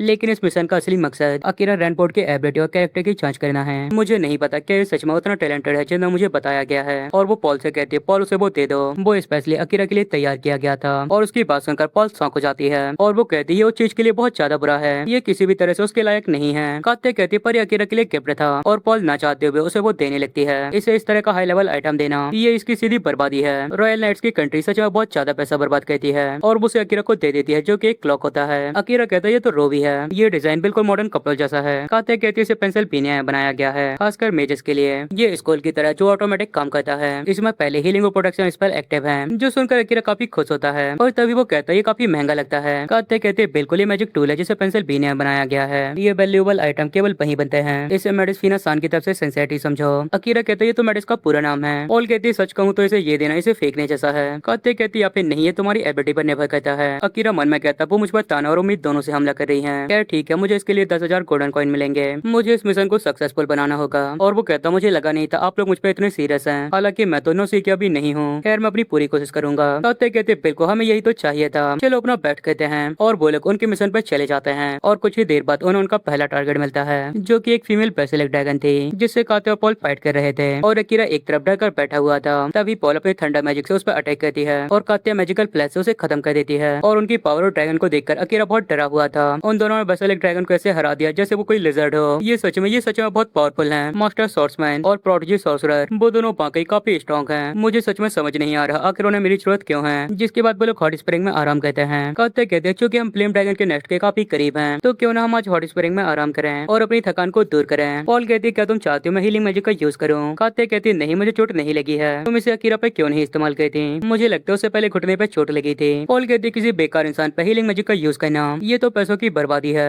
जाओ और जड़ी बूटियां चबाओ। और जब अकीरा उनकी तरफ देखता है तो पॉल उस पर चिल्लाने लगती है इस तरफ मत देखो। और अकीरा तुरंत दूसरी तरफ मुड़ जाता है और वो मन में कहता मैं भी हॉट स्प्रिंग में नहाना चाहता था, लेकिन मेरे पास मेरा खुद का तरीका है। और वो अपना बैग खोलता है जिसमें बहुत सारे स्क्रॉल थे जिनमें बहुत सारे एलेक्सा की ड्राइंग थी और वो उनमें से एक का यूज करके काफी आराम महसूस करता है। अकीरा मन में कहता है मैं जब छोटा था मैं तब से इसका इस्तेमाल करते आ रहा हूँ, ये मेरी खुद की रेमेडी है। जब तक मेरे पास से है मुझे रिकवरी स्कूल की जरूरत नहीं है। चीजों को ड्रॉ करने की एबिलिटी एक ऐसा सीक्रेट है जिसे मैंने आरा से भी छिपा कर रखा है और उसे आरा की बात याद आती है। अकीरा इस बात को याद रखना, मैंने तुम्हारी जान बचाने के लिए जिस मेथड का यूज किया है इससे अब तुम अपने माना पुल को यूज नहीं कर पाओगे क्योंकि अब तुम्हारी बॉडी माना नहीं बना सकती। इसीलिए अगर तुमने किसी से माना लिए बिना किसी चीज को समन करने की कोशिश की तो माना एक जोशन से मर जाओगे। अकीरा मन में कहता आरा हमेशा मेरा ख्याल रखती है। मैंने उसे झूठ कहा कि स्कूल को पहुंचाने का मिशन है, न कि किसी को मारने का। मुझे घिन आती कि मुझे आरा से बार बार झूठ कहना पड़ रहा है। तभी पॉल कहती बच्चे तुम स्कूल के साथ क्या कर रहे हो। अकीरा कहता कुछ नहीं, बस थोड़ा सा हीलिंग मैजिक। पॉल कहती क्या तुम छोटी सी चोट के लिए स्कूल का यूज कर रहे हो, क्या तुम कोई यंग मास्टर हो। तभी कात्या शौक हो जाती है पॉल तुम्हारे पास के पानी का कलर। पॉल कहती ये ऐसा लगता है ये कोई नॉर्मल हॉट स्प्रिंग नहीं है, ये मैजिकल हॉट स्प्रिंग है। कात्या कहते ऐसा लगता है पानी को छूने से उसका कलर बदल जाता है। तुम्हारे आसपास के पानी का कलर गोल्डन है, इससे साबित होता है कि तुम्हारे पास बहुत ज्यादा माना है। पॉल कहती तुम्हारे आसपास के पानी का कलर भी गोल्डन है जबकि तुम एक शॉर्ट्समैन हो, ये तो चीटिंग है। आखिरकार तुम हीरोज की फैमिली से आती हो। और वो आराम करते कहती है सच में काफी बढ़िया है। कात्या कहती मैजिकल स्प्रिंग हमारी मानो को भी रिस्टोर कर रहा है। तभी कात्या अकीरा को देखती है जो कि थका हुआ लग रहा था और कात्या कहती है अकीरा तुम भी अंदर क्यों नहीं आते।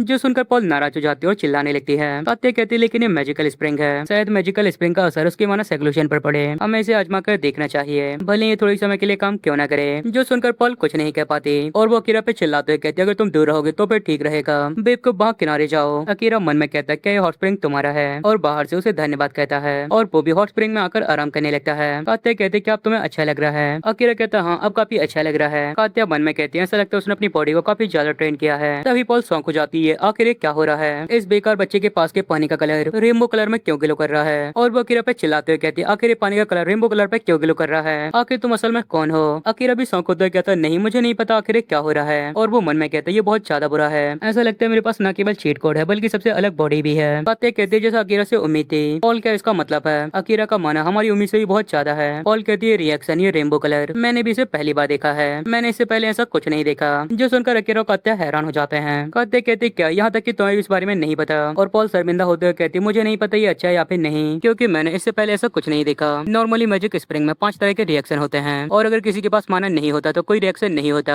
माना लेवल ग्रीन, ब्लू, रेड और गोल्डन के ऑर्डर में होता है। रेनबो कलर मैजिक रेनबो में नहीं है। अकीरा कहता क्या तुम कुछ ज्यादा ही नहीं कह रही। पॉल कहती है निकम्मा, क्या इसे सब कुछ मजाक लगता है। अकीरा कहता जब तक उन्हें मेरी एबिलिटी के बारे में पता ना चले तब तक ठीक है। तभी पॉल चिल्लाते हुए कहते क्या तुम भेस बदले कोई डीमन हो या तुम हद से ज्यादा निकम्मे हो। अकीरा कहता तुम्हें इतनी दूर जाने की जरूरत नहीं है। जिसके कुछ समय बाद वो लोग आराम करते हैं जहाँ कात्या पहरा दे रही थी। तभी पॉल कहती है कि तुम आग से इतना दूर रहोगी तो तुम्हें ठंडी लग जाएगी। क्योंकि मैं जागी हूँ तो अब मैं पहरा देती हूँ। कात्या कहती नहीं, तुम्हें थोड़ा और आराम करना चाहिए, मैं एक कर सकती हूँ। और वो दोनों बैठकर बातें करने लगती हैं। पॉल कहती है वो लड़का वो सच में बेवकूफ है, हम इस तरह जाग रहे हैं और वो बिना किसी फिक्र के सो रहा है। सच में कितना बेवकूफ है। कात्या कहती है ज्यादा कठोर मत बनो, वो पहली बार किसी मिशन में कैंपिंग कर रहा है। पॉल कहती है सच में आजकल के आदमी। और वो कहती है कात्या क्या आप तो मुझे बता सकती हो तुम्हें उसमें इतनी दिलचस्पी क्यों है। स्टॉर्महाइम में ज्यादा समझ नहीं है तो मैं समझ सकती हूँ तुम्हें उस पर दिलचस्पी क्यों है, लेकिन अगर तुम्हें माना डिसऑर्डर है तो तुम एक एडवांस गोलेम के साथ कांटेक्ट नहीं बना सकते। इससे भी ज्यादा क्या सच में उसने पहले एडवांस गोलेम से कांटेक्ट बनाया था। कात्या हंसते हुए कहती 7 साल की उम्र में एडवांस गोलेम को समन करना, मुझे भी इस पर विश्वास नहीं है। पर अगले ही पल मुझे लगता है वो झूठ कह रहा है। पॉल रेनफोर्ड तुम उसे जानती होगी। और कल का नाम सुनकर पॉल शॉक हो जाती है। कात्या आगे कहती है भले ही मैं कुछ ज्यादा ही सोच रही हूँ, लेकिन जब मैंने उसकी जांच की तो मुझे पता चला उसका फादर कौन है। तो मुझे इस पर बिल्कुल भी यकीन नहीं हुआ। तो मैं क्या लगता है उसका फादर कौन है। पॉल कहती है रुको रेनफोर्ड ऐसा मत कहना। कात्या कहती है वो रेनफोर्ड है, पॉल रेनफोर्ड। यहाँ तक कि मैजिकल एकेडमी पेंसिल्वेनिया में भी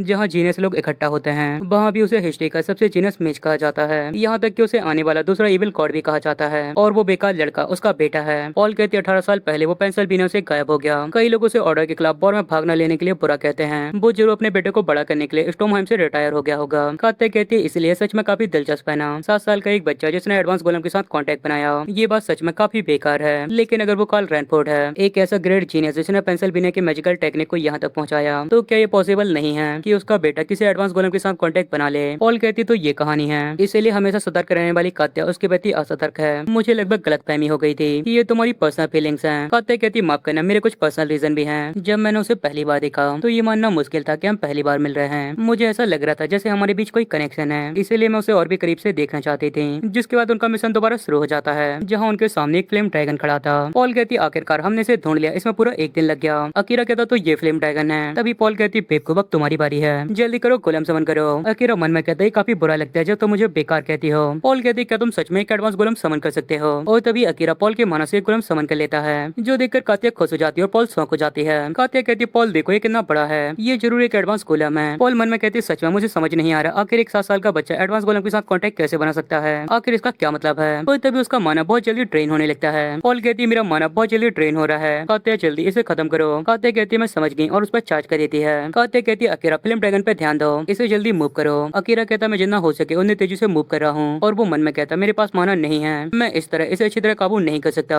और वो पॉल से कहता माफ करना, क्या तुम मुझे थोड़ा और माना दे सकती हो। पॉल चिल्लाते हुए कहती बेवकूफ बकवास करना बंद करो, भले ही तुम्हारा गोलेम कितना ही एडवांस क्यों ना हो, पर तुम जरूरत से बहुत ज्यादा माना खा रहे हो। बकवास करने की बजाय सामने फोकस करो। तभी कात्या चिल्लाती है ध्यान दो वो अटैक करने वाला है। और फिल्म ड्रैगन उन पर अटैक कर देता है, लेकिन अकीरा गोलेम की हेल्प से उसके अटैक को ब्लॉक कर लेता है। कात्या कहती बहुत बढ़िया इसी तरह करते रहो। लेकिन यहाँ पॉल की हालत काफी खराब होती है, क्या तुम मजाक कर रहे हो, मेरा माना बहुत जल्दी खत्म हो रहा है। मुझे देखकर काफी हैरानी हुई कि वो एडवांस गोलेम बुलाने के काबिल था, लेकिन मैं इस हालत में कुछ नहीं कर सकती। और पॉल डिसाइड करते वो कुछ समय के लिए माना की एफिशिएंसी बढ़ा देगी और जितना हो सके अकीरा की माना नफ्स को ठीक करने की कोशिश करेगी, भले ही वो थोड़ा ही रिपेयर क्यों ना कर पाए। लेकिन इसके लिए उसे अपना बहुत ज्यादा माना खर्च करना पड़ता, और वो इसे करने का डिसाइड करती है। वो लगातार अकीरा को माना देते हुए धीरे धीरे उसकी माना नफ्स को रिकवर करने लगती है। और जैसे उसकी नफ्स थोड़ी ठीक होती है, माना की वेस्टेज भी बंद हो जाती है। लेकिन पॉल अब इसे और ज्यादा दिन नहीं कर सकती थी, उसकी ताकत लगभग खत्म होने वाली थी। और वो चिल्लाते हुए कहती कात्या से जल्दी खत्म करो। और मौके का फायदा उठाकर कात्या अपना फाइनल अटैक तैयार करती है। उसकी आंखें खून जैसी लाल हो जाती हैं और वो अपनी सबसे पावरफुल टेक्निक एक्टिवेट करती है, जिससे कई सारे कट ड्रैगन को लगने लगते हैं। असल में कात्या कोई नॉर्मल ह्यूमन नहीं थी, बोर्न हीरोज की फैमिली से आती है जिन्हें गॉडेस ने बनाया था। और हमें हीरोज के बारे में बताया जाता है। असल में ये कोई नॉर्मल ह्यूमन नहीं होते, इनमें बहुत ज्यादा मैजिकल पावर होती है, जिन्हें की एक एंशिएंट गॉडेस ऑफ वॉर ने बनाया था। इन्हें वॉर के लिए बनाया गया था, जिनके पास सुपर ह्यूमन बॉडी और ग्रेट मैजिक एबिलिटी होती है। और ऐसी 7 फैमिली है। स्टॉर्महाइम का सिंबल हीरो मयान फैमिली का, जो 7 हीरो फैमिली में से एक है, जो की वर्ल्ड को प्रोटेक्ट करती है। और मयान फैमिली की सबसे पावरफुल सीक्रेट शॉट टेक्निक कई सालों से उनकी पीढ़ियों से चली आ रही है, जो 1 सेकंड में 100 से भी ज्यादा स्लाइस कर सकती है,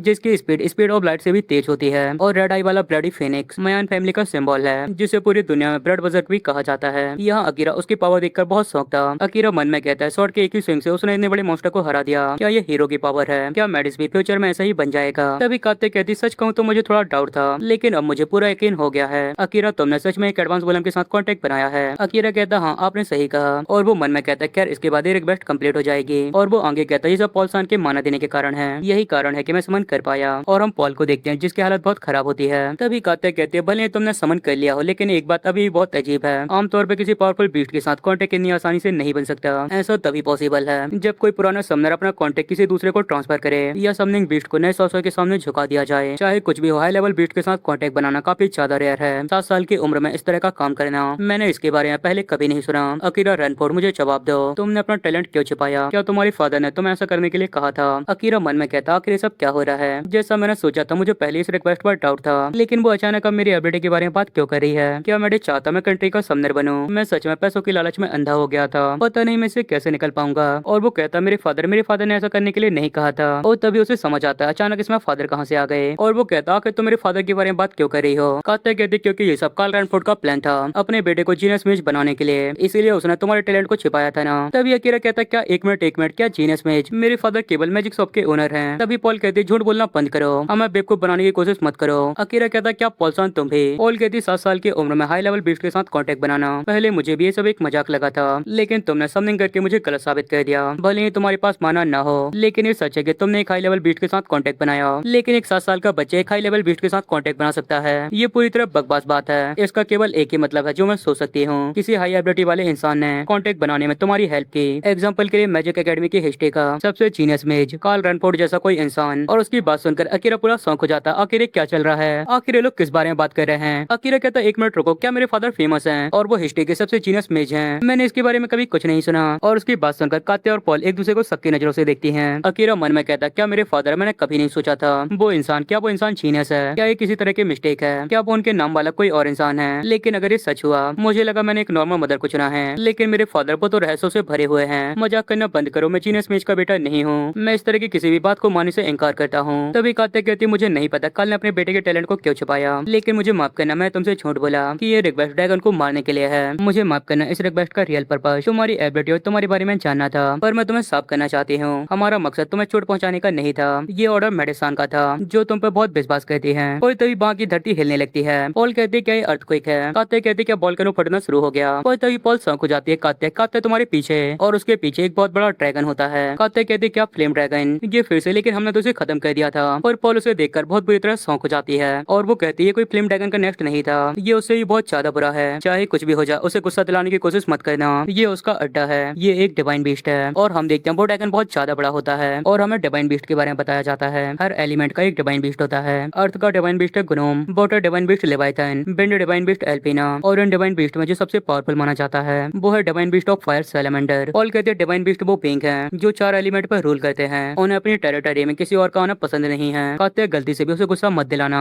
भले ही तुम हीरो हो, लेकिन उसे सीधे लड़ना बहुत ज्यादा खतरनाक है। ये कोई नॉर्मल मॉन्स्टर नहीं है, ये मॉन्स्टर कभी से गॉड की तरफ पूजा जाता था। अकीरा कहता क्या हम केवल भाग नहीं सकते? पॉल कहते नहीं मुझे नहीं पता, चाहे कुछ भी हो बेब को भी मत करना, इसकी फायर की पावर 3000 डिग्री से भी ज्यादा है, ये 100 मीटर के अंदर हर चीज को पिघला सकता है। अकीरा कहता पॉल सान तुम एक जीनस मेज हो ना, क्या तुम आइस मैजिक का यूज नहीं कर सकती या फिर वैसा ही कुछ? पॉल कहती मैं आइस मैजिक में अच्छी नहीं हूँ। अकीरा कहता लेकिन तुम तो जीनस हो ना। पॉल कहती बेवकूफ चुप रहो, मैजिक के अलग अलग एलिमेंट होते हैं, ऐसा कोई नहीं है जो हर किसी को मास्टर कर सके। अकीरा कहती तो फिर तुम भी एक नॉर्मल इंसान जैसी हो, इसमें भला जीनस जैसा क्या है? लेकिन इसका कोई फायदा नहीं है क्योंकि सैलमेंडर डिवाइन बीस्ट में सबसे पावरफुल है, उसके खिलाफ हमें एल्फिना जैसे डिवाइन बीस्ट की जरूरत होगी या कोई अपोजिट एट्रीब्यूट जैसे लेवाइथन या गनोम, क्योंकि उससे लड़ने के लिए उन दोनों की जरूरत पड़ेगी। तभी अकीरा को याद आता है क्या लेवाइथन, और वो कहता है क्या लेवाइथन समनिंग बीस्ट है? क्या वो जायंट सी सर्पेंट जैसा दिखता है? पॉल कहती समनिंग बीस्ट से तुम्हारा क्या मतलब है? डिवाइन बीस्ट ह्यूमन के साथ कांटेक्ट नहीं बनाते, अगर कोई ऐसा कर सकता है तो वो पहले ह्यूमैनिटी की लिमिट्स को पार कर चुका है। और अकीरा को कल्ट की लीडर की याद आती है। अकीरा कहता क्या कल्ट की लीडर जिसका हमने पास्ट में सामना किया था, क्या वो पहले ह्यूमंस की लिमिट को पार कर चुकी है? तभी कहती पॉल तुम्हारे लेक्चर को डिस्टर्ब करने के लिए माफ करना, लेकिन हमें कुछ करना होगा, या तो हमें फाइट करना होगा या फिर यहाँ से निकलना होगा। पॉल कहती अगर हम अचानक भागे तो वो चुरू हम पर अटैक करेगा, जब तक हम उसे पीठ नहीं दिखाएंगे तब तक शायद सब कुछ ठीक रहेगा, हमें जितना धीमा हो सके उतना धीमा जाना होगा। और वो लोग आराम आराम से पीछे हटने लगते हैं, पर सैलमेंडर उन्हें देख लेता है और अपने अटैक को तैयार करने लगता है। तभी पॉल चिल्लाती है काम नहीं कर रहा, जल्दी भागो, लेकिन सैलमेंडर ने उन पर अटैक कर दिया था,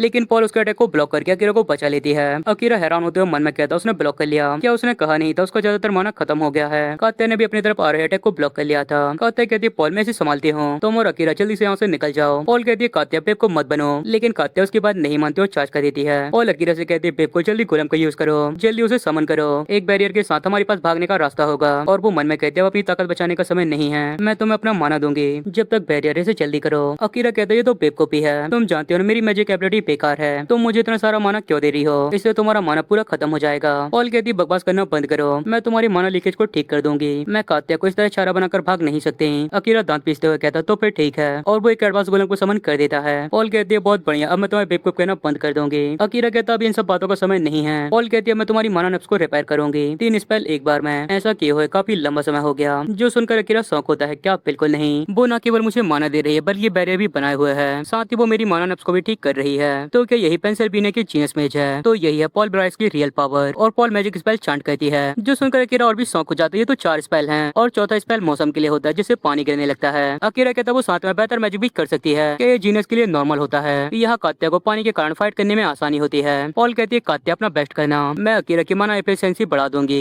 जिससे गोलम और भी तेज और पावरफुल हो जाएगा, जिससे हमें यहाँ से निकलने का मौका मिलेगा। और वो अकीरा की माना नफ्स को ठीक करने लगती है। अकीरा रैनफोर्ड मुझे तुम्हारी बॉडी का हर एक कोना देखने दो। तभी उसे एक तेज लाइट दिखती है जो कि बहुत ज्यादा रेनबो कलर में ग्लो कर रही थी। पॉल कहती मैं सभी जुड़ी हुई नफ्स के एंड में हूँ, इसका मतलब ये इसका माना पुल है। ऐसा नहीं है कि इसके पास माना पुल नहीं है, बल्कि ये कटी हुई नफ्स के बहुत अंदर है। और वो उसे देखकर शौक हो जाती है, लेकिन ये आखिर ये क्या है? ये एंडलेस माना, ये तो मुझसे भी कहीं ज्यादा है। और हमें बताया जाता है मैजिकल किंगडम पेंसिल्वेनिया में पॉल ब्राइस का मैजिक उन सब में सबसे अलग है। अगर तुम माना ट्रांसफर का यूज करके अपनी माना नफ्स को किसी और के साथ सिंक्रोनाइज करते हो, तुम उसके माना पुल को देख सकते हो। नॉर्मल ह्यूमन के माना पुल का साइज नॉर्मल ह्यूमन के हार जितना होता है, और किसी जीनियस के माना पुल का साइज उससे बड़ा या कई गुना बड़ा हो सकता है। और चूंकि पॉल के माना पुल का साइज नॉर्मल से बहुत ज्यादा बड़ा है, इसीलिए अक्सर लोग उसे पेट के पीछे मोस्टर कहते थे। लेकिन वो खुद अकीरा के माना पुल का साइज देखकर बहुत ज्यादा शौक थी। आखिर इसके साथ क्या प्रॉब्लम है? इसका साइज ये तो बिल्कुल अलग लेवल पे है। और हमें पता चलता है ऐसा इसलिए है क्योंकि अकीरा ने बहुत सारे एलेक्सर पिए हैं। पॉल कहती तो मैजिकल स्प्रिंग में रेनबो कलर ग्लो होना कोई गलती नहीं थी, बल्कि ऐसा इसलिए था क्योंकि इसका माना पुल बहुत ज्यादा ही बड़ा था, जिसका ग्रम वॉर में भी कोई रिकॉर्ड नहीं है। लेकिन फिर भी वो इतने बड़े माना पुल को कैसे छिपा पाया? अगर गौर से देखो तो मुझे माना पुल के आसपास कटी हुई नब्स दिखाई देती हैं। इसे इतनी अच्छी तरह किया गया है कि इसे छिपा सके।